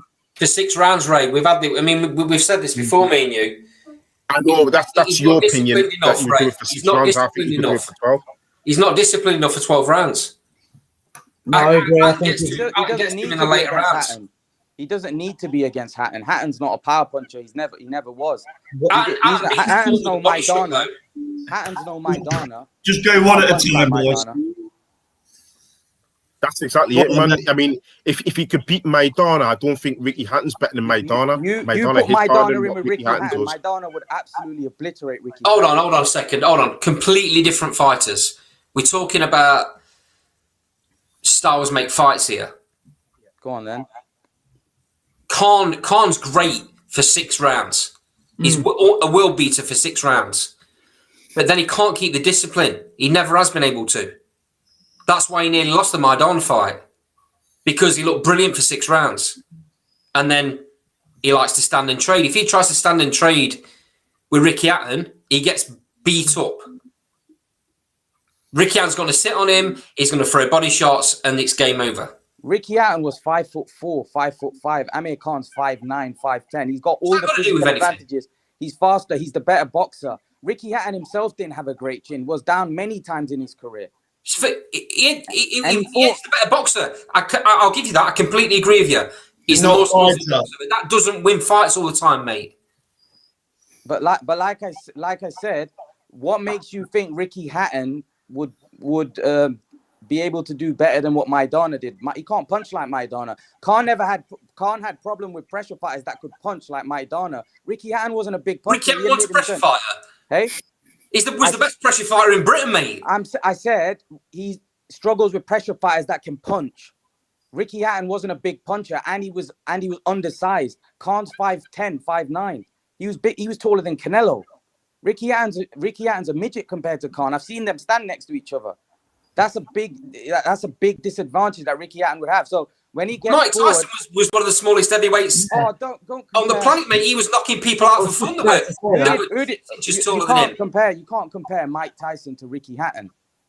No, it's not. It's not all about size, mate. It's not all about size. It is in the light welterweight division. It is when you've got that bigger physical of that many advantages. Would Costa Tszyu beat him, Amir Khan? Not the 36-year-old Costa Tszyu, no. Not a 36-year Costa Tszyu that was out that I'd only fought twice in 30 months. No, not that Costa Tszyu. 36, a guy that was past his best. And that's what I mean about Ricky Hatton. When you say he's fought the best, yeah, he fought Mayweather and Pacquiao, right? And everybody else, Castillo, had 10 losses when he fought him, past his best. Costa Tszyu, past his best. Yeah, but Amir Khan, you can level that Amir Khan. What about when Khan fought Barrera when he was about 102? All right, okay, Barrera, one fight. Then he fought Kotelnik in his prime. Maidana in his prime. Devin Alexander in his prime. Where do we want to go? Collazo has come in, smashed Victor Ortiz before he fought him, right? Judah was an IBF champion, just beat Lucas Matisse before he fought him. All those guys. Can't you give any way give me Ricky Hatton's top 5 wins. If Ricky Hatton was that great, go through his resume. I've been through Ricky Hatton's resume in depth. I know who he's beaten. There's a reason why Ricky Hatton's had 49 fights and he's beaten less former world champions than Amir Khan. There isn't a British fighter that has beaten as many former world champions as Amir Khan. Amir Khan's beaten 11 former world champions, right? Carl Froch, you're right about what you said about Carl Froch. Carl Froch has got, in my opinion, the best resume, right? Even he's beaten 8 former world champions. So when you look at Khan's resume, tell me another British fighter that's beaten more former world champions than Amir Khan. Tell me. You're right there. You're right there. He was in the right place at the right time under the right promotion banner. But it still stands to reason that after 6 rounds or 7 rounds, he can't keep the same rhythm, mate. He can't stay professional. He has to get into a brawl. And when he gets into a brawl, he's always under the chance of getting sparked out. But Ricky Hatton, as we said, isn't a big puncher. He doesn't punch hard. He admits himself that he's not a big puncher. He gets the Khan's body though, mate. Yeah, but Amir Khan's never had a vulnerable body. Khan can't take a punch at all. What makes you think he can't take a punch at all? Because he does a dance every time someone lands a shot on his whiskers. That's why. As I just said, you don't beat 11 former world champions if you can't take a punch at all. That doesn't make sense. No, you do by fighting the way he fights. He got away with it because he's witness, mate. His pace, his speed, his movement. He was a great fighter. Don't get me wrong. Don't. I'm not trying to say he was crap. He was a great fighter, but he was vulnerable because he didn't have a chin and he couldn't stay professional for 12 rounds. But Ricky Hatton's not a bigger puncher as those guys that beat him or stopped him. He can't punch like those guys. It's a bit relevant. Say that again. Sorry. For me, it's the pressure. Hatton's relentless. He'll come forward. Yeah, but so was Peterson. I think. Hang on, I'll speak because I've not had a chance to chip in yet because you've all run away with it. And this is what they like, Ben. But it makes for great viewing. But he's missing a flaw with Ricky Hatton. Roger Mayweather picked it out, and I kind of noticed on it straight away. Every time Ricky Hatton goes to throw a shot, he cocks his hand. Against somebody who's as quick as Amir Khan. That's a lethal mistake to make. You can't not get away with that flow, and he's done it throughout his whole career. He even did it in his return fight against the Ukrainian lad that stopped him. Yeah. So if every time you're going to go for a body shot, you're going to cock that right hand, or you're going to cock your left hand when you're going to throw your left hook to the body, you're going to get tagged. As quick as Amir Khan, you're going to get tagged 2 or 3 shots. So basically what's going to happen in that fight is every time Ricky Hatton goes to land one, he's going to get hit with 3, maybe 4 shots, light and fast combinations. There's only so much that chin of Ricky Hatton can take. And Amir Khan didn't have a bad body punch himself. Hang on. I haven't finished yet. Amir Khan didn't have a bad body punch as himself. Going as smart as Maidana. He nearly got him out there in the first round. So I can see all the points. He also nearly got stopped 3 or 4 times in the later rounds. But Maidana. Well, a couple of times in round 10, but that was about it. Oh, come on. But Maidana's a beast. Maidana, look what he did to Broner. He ragdolled him. He look what he did to Mayweather. He gave Mayweather fits. I haven't seen anybody give Mayweather that kind of fight. You can't. I agree. You can't judge looking at Marcus Maidana. Marcus Maidana was a world-class fighter. Of course, he's going to give Khan. Look what Chris Hatton is saying. Hatton 4-5 career was a WBU and IBO only champ. So he's going with Khan in an easy unanimous decision win. I've got to say I agree with him. And that's the level Ricky Hatton was at. IBO, WBU. Amir Khan was one fight away from being undisputed. Timothy Bradley ducked him. If he had fought Timothy Bradley and beat Timothy Bradley, he would be undisputed. And this would be a completely different conversation. Well, I get all the points I do, but I think I see it as the Kanzu fight, what your perspective was.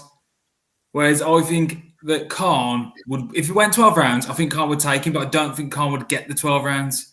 Like Woods, you saying he's going to stop him. I think Hatton would stop Khan in the later rounds. I kind of see it that way, if that makes any sense to you. Yeah. I think it's about pressure. I think Khan's dangerous for 6 rounds. And then if they're both still in there, I think Hatton's just on him. And Hatton, in fairness, has shown like the work rate, the engine that he's got for the 12. As Ben just said, I think he just stops Khan in the late rounds. I don't think Hatton's pressure is as educated as everyone thinks it is. Ray, so I think Amir Khan picks him off. That's Ray, my opinion. do you think Ricky Hatton is as strong as the Lamont Peterson that Amir Khan fought? The one that was pushing Amir Khan back and giving Amir Khan a lot of trouble. Do you think Ricky Hatton's as strong as that Lamont Peterson? That's a very difficult question to answer, Imran, because we all know what Lamont Peterson was taking. Exactly. Regardless, but the fact is he fought that guy though, didn't he? So it's not regardless though, is it? Because you can't compare but that's what Amir Khan fought that night though.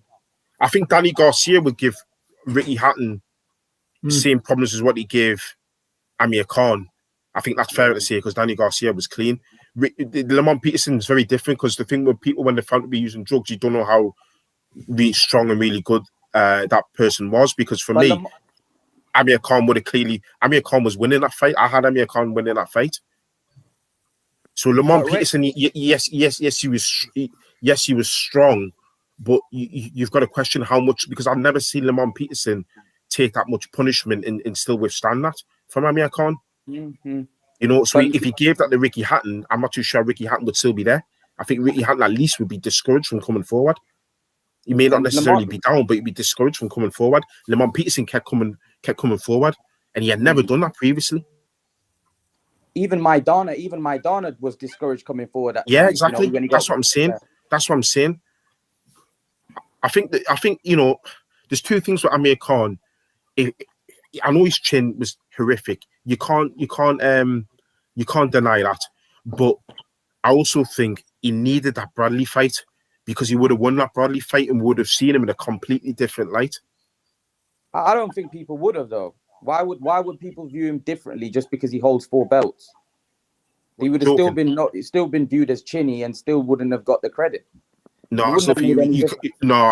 I think when you're undisputed, you can't help. I mean, Jermaine Taylor was undisputed for goodness sake. Yeah, and he gets a lot of criticism. The fact that his stamina was not very good, and he gets a lot of criticism. He didn't live the life, this, that, and the other. Nobody talks about. I see a lot of people talking about Jermaine Taylor in a negative way than I do in positive. You brought that up. I don't see a lot of people bring that up that he was undisputed. Some people just don't get the credit. It doesn't matter what they do. I still think he wouldn't get the credit. Like I said to you, for what he's done in British boxing, like I said, he's beaten more former world champions than anybody. So that in itself is enough. He's beaten 11 former world champions. No British fighter has beaten that many in the last 30, 40 years. So surely that in itself is good enough to get credit, right? Yeah, and I give him credit because I think to do what he's done even as an amateur, to win an Olympic silver medal at the age of 17 is absolutely phenomenal, considering the standard that you see today. But I don't think I do think that had he become undisputed, certain people would have seen him in a different light because of those achievements. Part of the problem is, Ray, he had a stellar career, and deserves more credit than he got. But part of the problem is a lot of the British fans don't forgive him for the fact that he went to America and didn't fight in England and Should have didn't fight fought Brook. Kell. Yeah, should have fought Brook. And because of that, his legacy is a bit tarnished. Yeah, I'd agree a little bit. Yeah. We obviously we're just gonna have to agree to not agree on this one, aren't we? Yeah, Yeah, no, to be fair. Let's move on a little bit. Let's talk. Let's have the opinions of the new lads on Usyk Joshua. For me, I've got Joshua stopping him in the 8th. I like Usyk. I think he's a boxer, but even against Chisora, I think when the punches are thrown towards him, I think he looks a bit flustered. And I'm not sure if he could take Joshua towards the end. And I got Joshua stopping him. Josh, what do you think? No, I echo that. I don't think it'll be in the 8th. I think it'll be in the 9th or 10th. But I just think Joshua will just get to him, wear him down, and stop him later on. Similar to what Ben said, you look at Usyk since he moved up to heavyweight, Chaz with a spoon, journeyman at best. And then, Chisora, I like Derek Chisora, and I know he's got a cult following, but, he has always sort of fallen short at the elite level. And, there was a big argument for people trying to say Chisora, won the fight with Usyk, and, it was quite close. So I just think when Usyk steps up to the elite, Joshua will stop him late. Interesting. Can neither of you see any way Usyk gets a win in the fight? Points. I do think he's a better boxer than Joshua. I think if the way he handles himself, but I don't think he'd get there. I really don't. You think he can't stay away for 12 rounds? I think that Joshua will get him eventually. I think he'll just unloads a few combinations and just gets the power. And I just think he looks flustered a lot, Usyk, when the punches start coming in, and Joshua's got a lot of power in him as well. And I just think I can't see him getting the 12 rounds, Usyk. Yeah, Imran, are you going to toss a coin on this one? Which way are you going this time? I think it's a 50-50 for me. Ugh. 50. It's a 50-50 fight for me. I don't see Joshua just blowing him away like a lot of people think. I think it's a very, very tough fight. And by the way, you guys said I changed my tune. Ray knows that I've always said not wearing it. Ray. I don't care. I told Carl because I remember the show. I think there was 5 of us on. It was us 4, and I think it was Reese, Andy's nephew was on, and I'm sure. I know for a fine fact. I'm very sure you were saying you and Andy were the ones saying that Usyk's got a very good chance and Usyk will win, and me and Carl were saying no, AJ will just walk through him because I remember saying even John Fury says the same thing. So I think Imran shows every eventuality that can happen in the fight over the last few weeks. And now he's calling it 50-50. So he's even covered that base now. No, I slightly edge towards Usyk. However, I can see Joshua winning as well. It's not clear cut for me. It's not as clear cut as you guys saying, oh well, Joshua's gonna go in there, he's too big, he's too strong, he's gonna smash Usyk. Yeah, but all I'm asking for is who's gonna win in an opinion. Okay, if you're pushing me to the edge. Yeah, I am, yeah. I'm pushing you off the edge. I believe Usyk wins this on points. But then again, will he get the decision? I don't know. I was just about to say I don't think he'd get the decision in London unless it was like absolute whitewash, which it wouldn't be. Josh was too good for that. When I'm giving a prediction on thinking that everything's going to be fair, So I think I think if it does go to points, there is a possibility that Joshua will probably get it, but people will be like, "Oh, it's Usyk won the fight." I think it could be. I think it could be like that.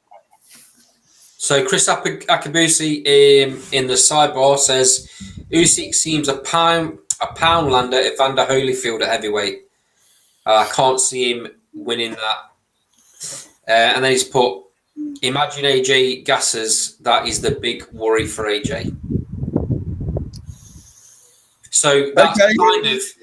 kind of how I'm thinking the fight could go. If Usyk can keep AJ off, he's going to have a much better engine the latter part of the fight, which means AJ is going to slow down, which means it's going to make life a lot easier for Usyk in the second half of the fight. So for me, I can see both fighters winning, but there is a case for me. There's a case that Usyk wins on points. He can't stop Joshua, absolutely no chance. But there is a case that he can win on points if Joshua doesn't get to him. But we're not in court here, Anders. Just set a case out. What I want to know is who do you think is going to win?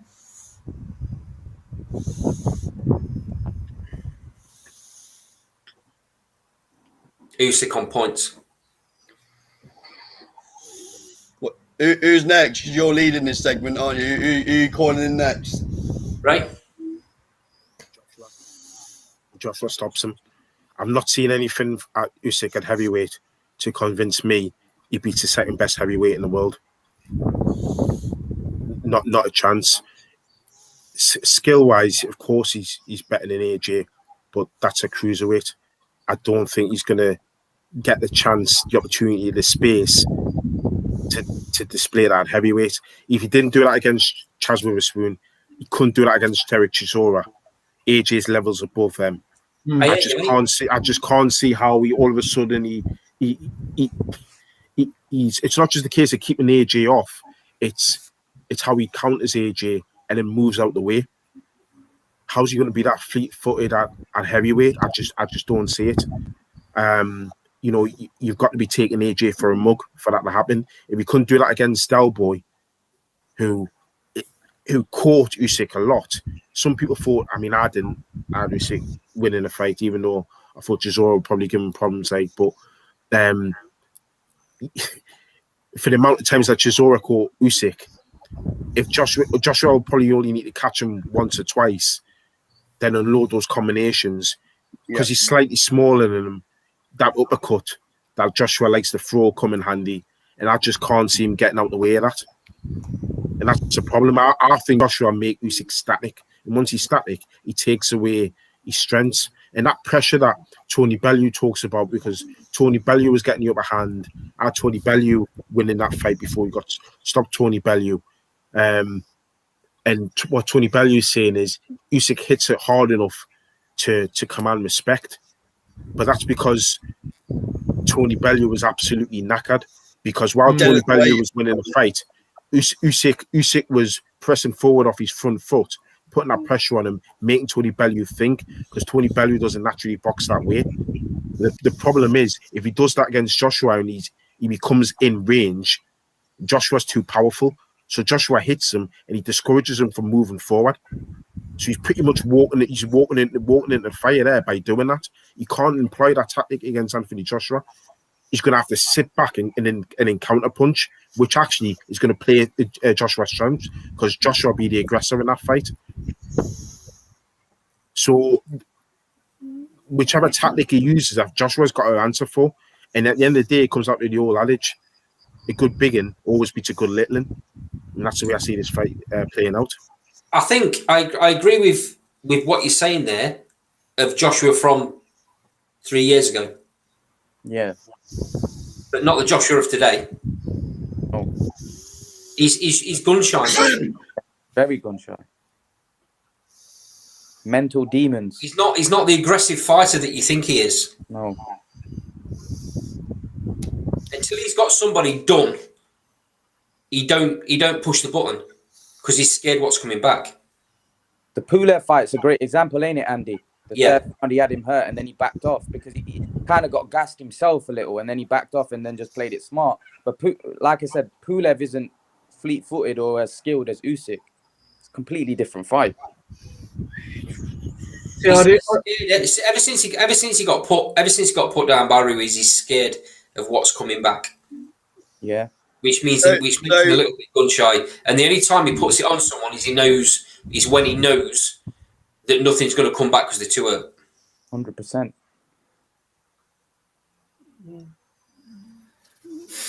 See, is it my turn now? Is it my turn now? Is it? Can I come in, Andy? Go on then, big man. So what? I mean, what a load of crap. I believe that even if Joshua adapts the tactics, that if again Pulev beats Usyk, if he jabs his head off, keeps him at that long range, I cannot come up with a rationale of how Usyk wins this fight. I'll tell you what I'll do. If Usyk beats Joshua in this fight, I will wear a Ukrainian football shirt on this program. Have you got a Ukrainian football shirt? I will buy one in, man, because that's how comfortable I know that it ain't happening. So that's, you're talking nonsense. I agree last two fights he's been a bit gun shy. The reason why he jabbed Ruiz's head off, because he was scared of the power coming back. Usyk doesn't have the same power as Ruiz Jr. Not on this earth. No, he doesn't hit as hard as Ruiz, you're right. But like Ray's just said, Bellew has come out and said he hits hard enough to command some respect. No. And that wasn't when Bellew was knackered neither. The reason Bellew was fighting the way he was fighting was because of the power. But Chisora said after they fought, didn't he? Like, he's not a heavyweight. No. And Bellew said the same thing. Yeah. I don't think Bellew was fighting that way because of the power. I think Bellew was fighting that way because that was the only way Bellew thought he could win, which I thought was wrong. Bellew's got a tremendous left hook. In fact, he's got better left hook than what Hatton has, in my opinion. And he was dead the weight race. Anyone that Bellew hits with that left hook goes. And I think what he should have done is he should have doubled up on his jab, then thrown the left hook. Then he should have been on his bike. But Bellew didn't do that. For some reason, he wanted to box it. And then I think what he wanted to do is he wanted to tire Usyk and then take it to him. But that was the wrong fight to have, because Usyk keep creeping forward, putting that pressure on him, and that's what tired out Tony Bellew, because I agree with Ray. I agree with Ray. He's in a world of trouble, because if he comes out and fights like he did against Del Boy, it'll be a very early night. I'm telling you now. Yeah. Carl, I'm off now, boys. Jerry. Yeah, all right. Cheers. See you later. Thanks for coming on. Thanks for coming on. Yeah, thanks for having me. No worries, brother. No worries. Yeah, Cole. Joshua don't fight like Derek though. He's not a pressure fighter. He likes to box at range. No, but I'm talking about levels in man. Let's forget about all this crap about different boxing styles. It's all about levels. And I'm telling you, where Del Boy is at the minute is spent. And he looked bang average against Usyk. Looked bang average against a spent Del Boy. So I'm telling you, if he fights like that, I don't hear this crap about Usyk's skill, blah blah blah, his footwork, because he's putting the pounds on anyway. So what's that going to do to his footwork? He keeps taking little photos on social media of his scales. So I'm telling you, I've always said it. I'll wear a Ukrainian shirt, and if Usyk wins with Usyk on the back or whatever crap you want. But I don't see myself going to Sports Direct or other brands are available anytime soon to purchase that shirt, because I can't come up with a way of him winning. So I think I'm not a Joshua fan, as Andy will tell you. I'm not, but I'm just adamant that I can't see a way of him winning. You think Wilder beats Go on. Right? You think Wilder beats Joshua, right? Yes, I have said that. I'll stick to my opinions, man. Yeah, I did say that.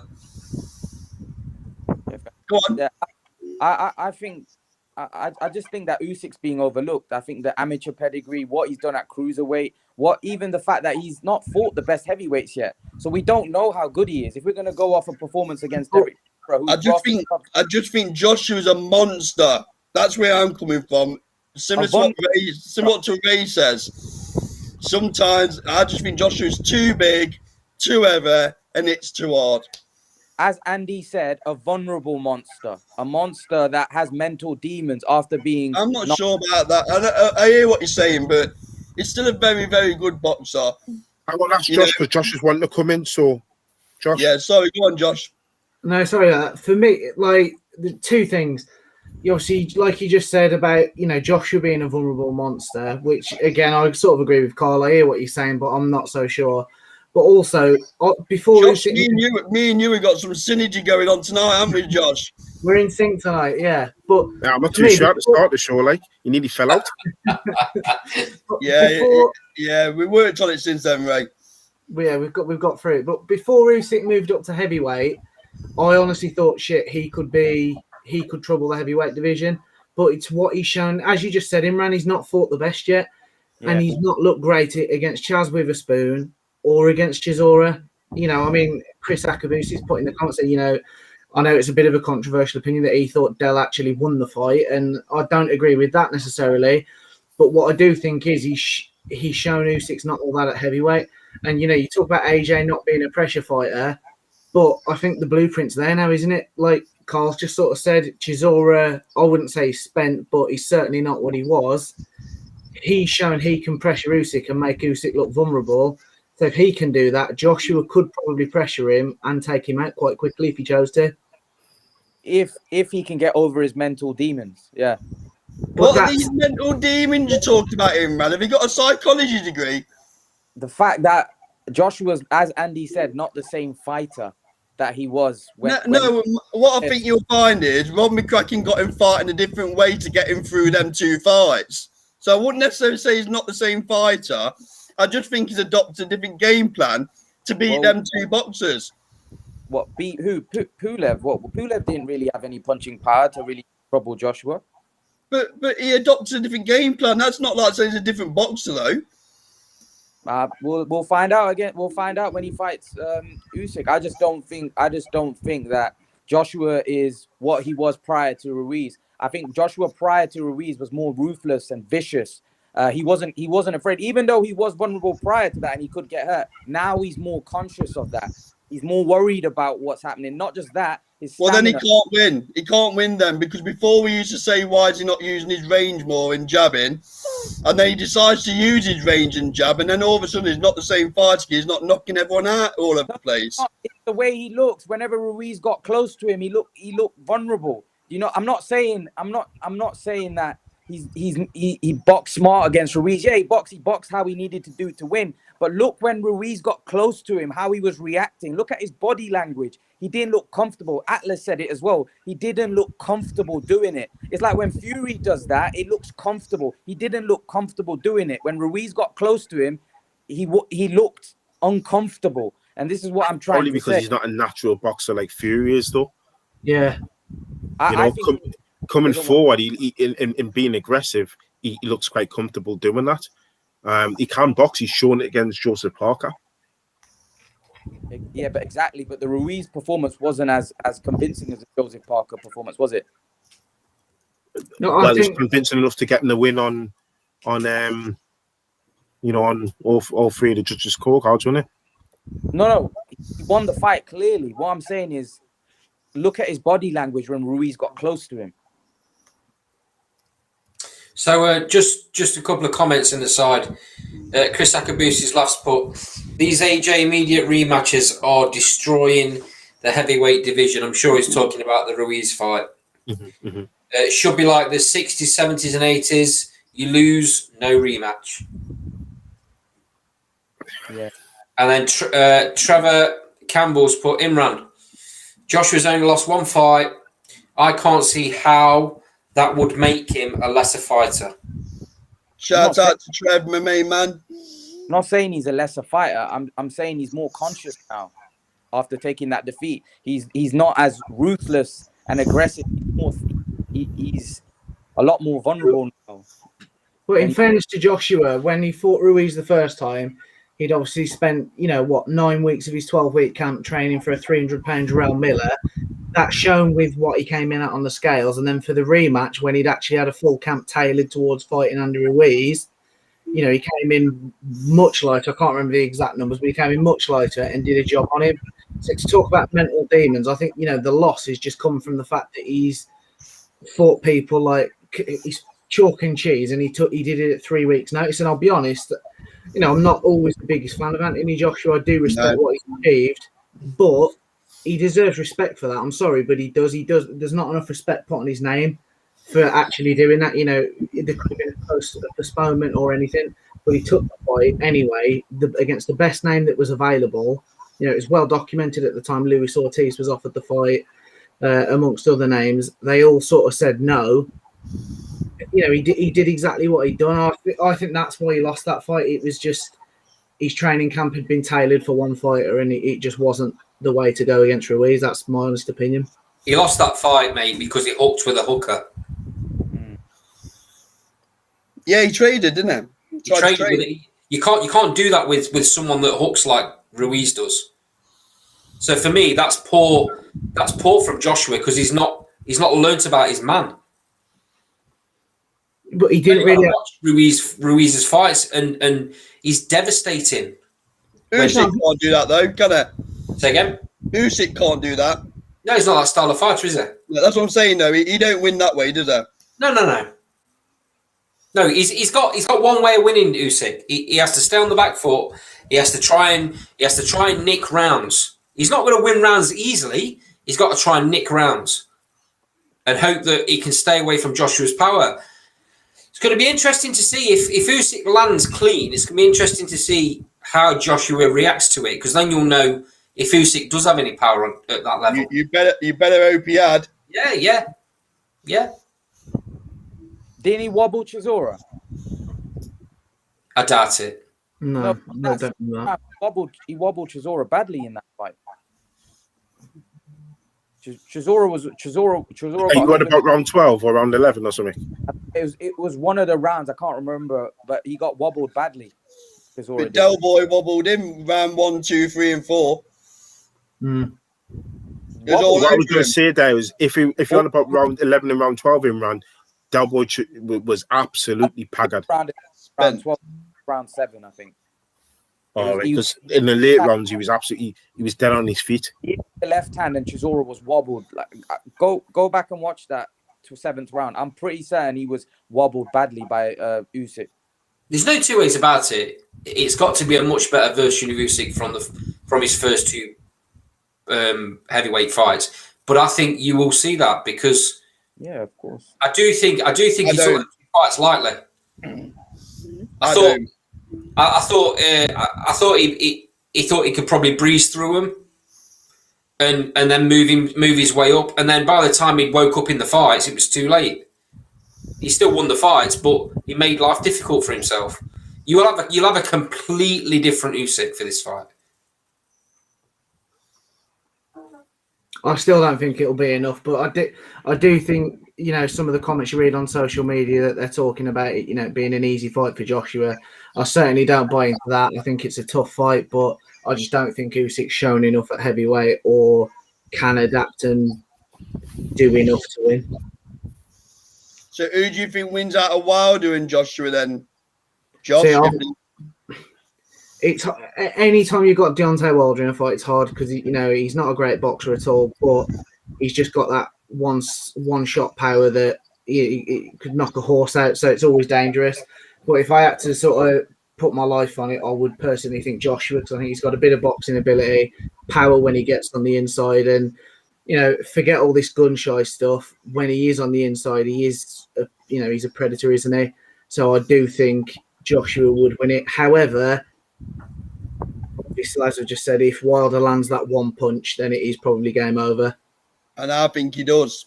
I go Wilder in that fight. Yeah, because I think people think. Yeah, I'm not saying Wilder's Muhammad Ali by any stretch, but there's only Tyson Fury who can make him look like he does. Let's have it right. So I think the question is, can Wilder land that right hand? And the answer is, I think yes. So see, it's quite interesting because styles make fights, and I would lean towards Wilder on that one. What about you, Ray?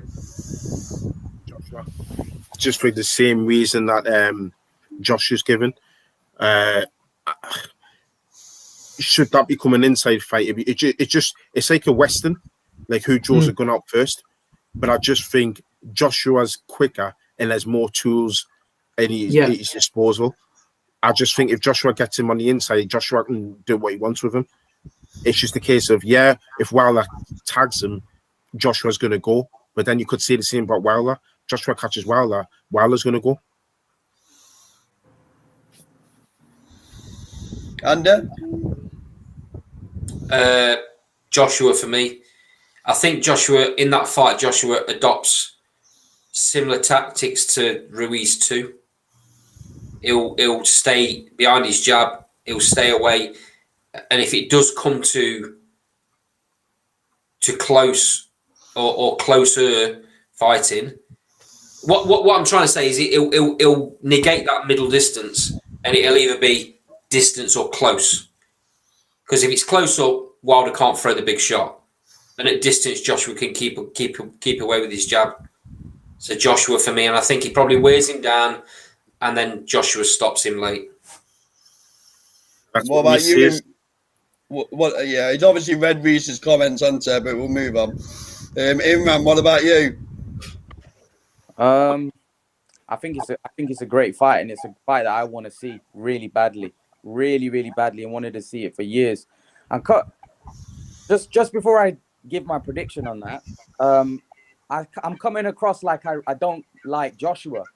Firstly, Joshua's got one of the best resumes in British boxing, right? You give him credit for the guys that he's fought and beat. And he's not from Nottingham as well, so come on, Imran, you can like him. So he's literally cleaned out the heavyweight division. He's fought so many guys in the top 10, something that Fury needs to do, right? You got to give him credit for that. Yeah. And he's got one of the best resumes in British boxing in so many years. He's a great fighter, no doubt about it. But I've stayed consistent that I think Wilder, Fury, and now that Usyk's up at heavyweight, I think Joshua beats everybody else. No problem. I think these three guys are going to be a problem for him. So I've always said that I think Wilder's a dangerous fight for him because Joshua doesn't move his head. Joshua hasn't got the movement Fury's got, right? Joshua, Paulie Malignaggi mentioned this about Joshua. He doesn't move his head.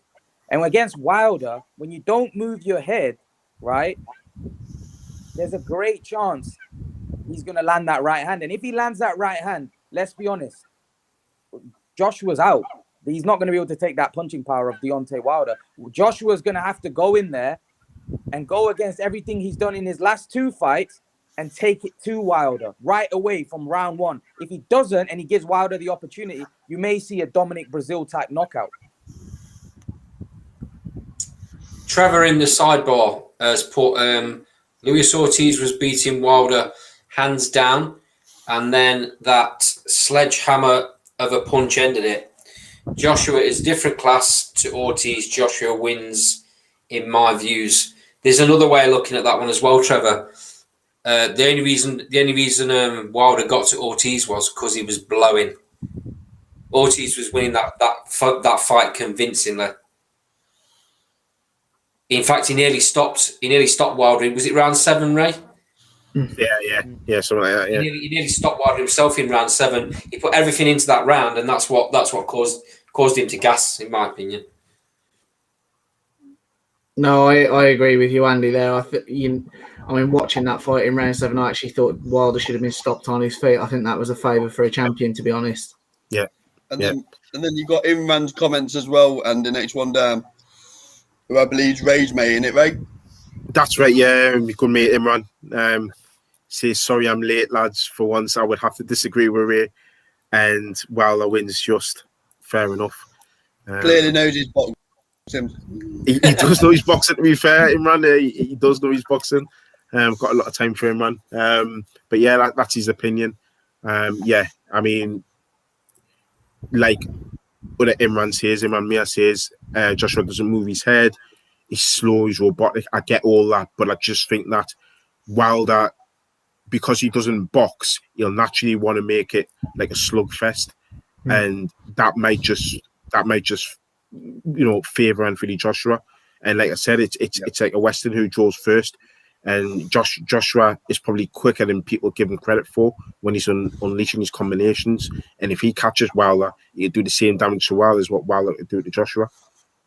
Yeah, they're both big punchers. There's not just one that's a big puncher. Yeah, Joshua's just a bigger puncher as well. My only fear there, Ray. My only fear with Joshua when he's offloading combinations is wide open. He doesn't consider what's coming back. Yeah. That for me is Wilder's best opportunity. Yeah, but is there not an argument for once he's in close, Fury Wilder 2, the blueprint's there, isn't it? Wilder can't fight off the Yeah, back. but Wilder could very easily buckle Josh. You're right. Yeah, but come on though, Josh. There's only one Tyson Fury. Talk about a blueprint. Who else is good enough to carry that out? I think Joshua could. I think he could just. No.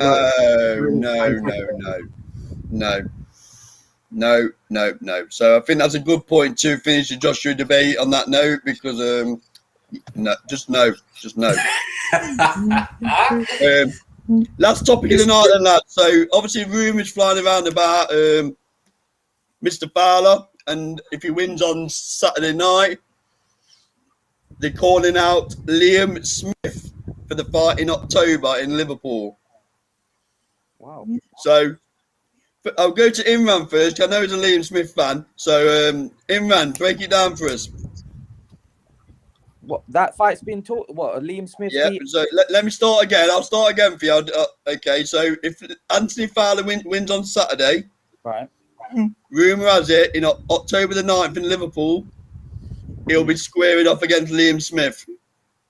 Oh, no, he's not ready for that type of fight. Liam Smith is he's fought at world level. He's fought against Canelo Munguia. He's a former world champion. I don't think Anthony Fowler lost to Scott Fitzgerald not so long ago, so he needs to avenge that loss. Really, I would like to see Anthony Fowler in there with Hamza Shiraz. Liam Smith is. Liam Smith should be fighting at world level. He should be fighting against the guys like Harrison and Castano, those type of guys, not Anthony Fowler. That's a step down for Liam Smith. So, yeah, what are you asking me? Who wins that fight or what happens? What happens? Liam Smith would dismantle. To be honest with you, that's Fowler shouldn't consider that fight at this stage. Couple of fights time, get more experience, avenge the loss. I think that fight that you were talking about, Roberto Garcia, that will be a good fight for him, to prove himself. Liam Smith is above Fowler's level at the minute. So, yeah, I don't really like that fight for Fowler. I think it's not a good fight, to be honest. I think they need to build Fowler properly. Okay, thank you. Chris Akabusi in the sidebars put a great show. Thanks, Chris. He's also put that he doesn't like Fowler very much. Is there a reason for that, Chris? Is it just his attitude, his demeanour? He's not the most popular, is there, to be honest? No, he's not. So, Josh, jump in, fella. Tell us what you think about the potential matchup fight. See, I am an Anthony Fowler fan. I do rate him, but I agree with what Imran just said. Liam Smith's been there at world level. It's far too soon. It's 2 or 3 fights away. For me, the fight that we need to be seeing for sort of Anthony Fowler is against like Ted Cheeseman. I agree with he needs to avenge the Scott Fitzgerald loss, but obviously Fitzgerald's had his issues outside of the ring, so we don't, I know he had his comeback fight, and you've not heard a lot since. So for me, the Ted Cheeseman fight's the one to make, and then even then, really, he needs another fight before he starts thinking about Liam Smith. Liam Smith's a brilliant fighter, and it's far too soon. Does Liam Smith beat Tim Tszyu as well, Josh? That's tough. Yes. See, with Tim Tszyu, he's fresher, so I think that's a tougher fight for Liam Smith. And I'll be honest, it's one I'd rather see. Liam Smith would probably come through it, but I don't see it being straightforward, if that makes sense. Do you rate Tim Tszyu then? No, I do. I think we need to see that.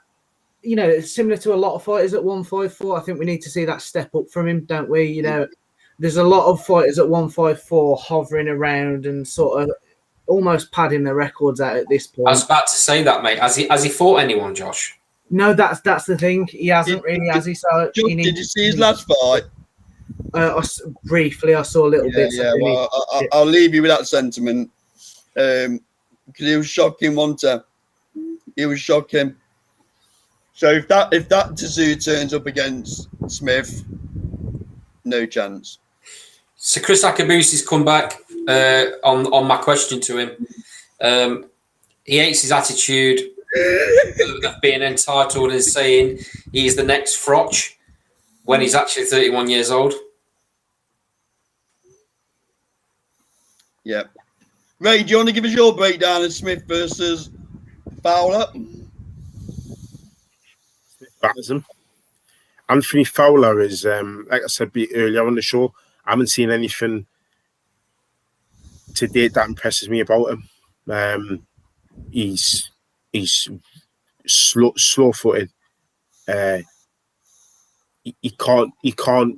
We talk about Joshua not moving his head. Fowler is static. He's static and robotic as anything I've seen. Really, really is. He's the type of style he is. He gets outboxed all day long. He talks as though he's a massive puncher, and he's got a ramrod jab and stuff, but he just hasn't. He seems to carry a little bit of power, but I just can't see him getting past domestic level. I can't see him beating the Sergio Garcia that beat Ted Cheeseman.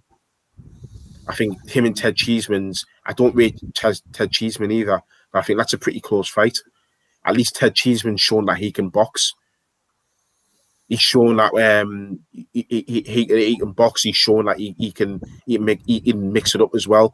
That fight against GJ Metcalf was an absolute cracker. I haven't seen that from Fowler. I haven't seen that variety. I've just seen some of that plods forward, lands a jab and a heavy backhand, and that's it. Where would you go next with Liam Smith if you was matchmaking? Where would you go with him? Liam Smith. For some reason, he doesn't want to build him up to a fight that he would have in the UK, headlining what used to be the Echo Arena. So if you're going to play it like that, you're going to have to take him and face people like Lubin or someone like Tony Harrison or one of those boys, and build them up that way. He's got to go the long road back to being a champion at 54. You know what? You talk about the Zoo fight. That's a very winnable fight for him. Very winnable fight. But if you can't get that fight, then you're going to have to go that route. Eddie Hearn, for me, should have broke the bank and got the automatic rematch. Yeah, with it Russian, because from my opinion, he beat the Russian kid, Andy. He did. But it's the way he's being treated is criminal. I saw a comment from Chris Brucey saying the way Fitzgerald was treated by Eddie Hearn was poor. Well, actually, the way Liam Smith's being treated, because Liam Smith's been sold a dream to leave Frank Warren, where he was the golden boy for Frank Warren, him and Billy Joe Saunders, to join Eddie Hearn, and Eddie Hearn just put him on the back burner. You could argue something there because Callum Smith didn't get the greatest treatment either, did he? So is it a Joe Gallagher thing? I was just about to say, he should have looked and realised that he's all up with a Paul didn't exactly get too much of a rub in the green. Stephen Smith got next to nothing. Callum's got, he got the Canelo fight, but he got nothing between, he got left on the shelf for quite a long time, which is why he's dead at the weight. I just kind of think Liam's been mistreated. And Liam's going to look back on his career and not regret anything that he did, but what people didn't do for him. And I think that's sad. I don't mind when boxers think, I wasn't good at that fight or my camp wasn't great, but he wasn't given those opportunities. He's a two-time world champion, and I just think that he is world class, Liam Smith, or at least fringe world class. I think he's good enough to mix it with those boys, and that's why I want to see him in against those American heavyweights. Because I think, and I agree with Liam Beard, he's got a Mexican style, and I think the Americans would love him because he comes forward and he's a great body puncher. He's one of our best inside fighters. I can't think of anyone off the top of my head who's a better inside fighter from Britain than Liam Smith. He really does bring it to you. Look at the way he fought Canelo. Yeah, Canelo beat him handedly, but he took that fight to Canelo. I just think he would absolutely destroy Fowler and put Fowler well and truly in his place. Definitely an avoided fighter, Inter. Definitely. Yeah. Chris Akabusi is agreeing with you as well, Ray. Fowler never ducks his head, never moves. It's so poor. I think Fowler is area level. Wow. He just comes forward in straight lines, and you think, Oh, he captained Team GB at the last Olympics, but then you got to think of we never really had a great middleweights. You know, you had him, you had Jordan Reynolds, you had Aston Brown, who's also turned pro. Those were our three best middleweights. It just wasn't a good time for middleweights. You know, the best amateur middleweight for some reason just hasn't done anything. That was Luke Saunders from West Ham. He was better than him because he could actually box and move and box on the back foot, southpaw as well. I just from Fowler, like I said at the start of the show, he got to where he is because he was physically bigger than everyone else and he was stronger. That's what it was. He was a bully, and he obviously thought by dragging his body down to like middleweight, he could have the same effect. But the pros is different because you rehydrate the next day. It's not like the amateurs where you weigh in on the same day, so he loses all them advantages for me, and he gets shown up and he gets exposed. Yeah, I just don't like Anthony Fowler as a boxer. Sorry, Ray. Finish now. Finish me, man. Yeah. Cheers, Ray. And The question, what about Liam Smith? yeah, He's been underused, mate. Shocking, really. In fact, it's ruined his career. I thought he was being underused by Frank Warren, but he's even more underused by Eddie. I don't know what's going on. I don't understand it. Eddie clearly doesn't see what we see. you could argue, Andy, couldn't you? Taking Canelo fight was Canelo. You could argue Warren did a better job. Yeah, you could. Yeah. Well, he was world champion under Warren, wasn't he? Yeah. I just don't understand it. You know, you've got a ready-made world-level fighter, and you're just not pushing him one little bit. It's awful. It's awful to see. I don't know how Liam Smith keeps chugging along and plodding along and keeping himself fit, because he must think to himself, what have I got to do? Yeah. You know, he gets thrown in a world title fight that was due to be on the same night as Canelo, but because the Canelo fight was on, they just dropped it back 24 hours so nobody could watch it. Awful. The treatment of him is shocking. And I assume you think he destroys Fowler every day of the week. Oh, they don't even belong in this ring, mate, do they? Yeah. Fowler, I actually think that Fowler has the ability to improve, but not to Smith's level. Yeah. It's a big mistake. If he takes that fight, that'll finish his career, because where does he go from then? He's not a young kid. He's not a spring chicken. Where does he go from that point? Yeah. Do they try and start building him up again after another loss? I can't see it happening. I think he'll get pushed to one side if he takes that fight. It's a poor decision if he does that. He's thinking he's better than he is, I'm afraid. Yeah. Okay. Thank you very much. So I'm going to bring the show to an end now then, guys. So let me just say a few thank yous. Josh, thank you very much. Great debut. Yeah, we brought you off the bench for your debut. Good effort, fella. Good effort. Oh, thanks for coming on, Josh. Appreciate that. No, really good, Josh. Don't let Cole's banter don't take it the wrong way. Mate. You always like it. Don't you, Josh? You love it, don't you, Josh? No, yeah, I do. No, it certainly makes it interesting, doesn't it? It's a good laugh. You'll have to bring Scott and yeah, definitely. And Ben on again for a bit of a longer one, you know. Yeah, no, we'll have to do something next week. So I think regardless of however Saturday goes, there's going to be some talking points, isn't there? Oh yeah. So yeah. In the sidebar, I'd like to thank Chris. I'd like to thank my main man Trev, and everybody else who joined in the sidebar. Imran, we'll phone you, don't you phone us. Ray, thanks for coming, fella. And been a pleasure. As always. Don't forget, guys, we're going live straight after the final bell when Lee Wood lifts his arm on Saturday. Promises to be a lively one, doesn't it? So, see you all Saturday. Like, comment, subscribe. See you later. Cheers, boys. Cheers, lads. Cheers. Cheers, lads. Thanks for coming on.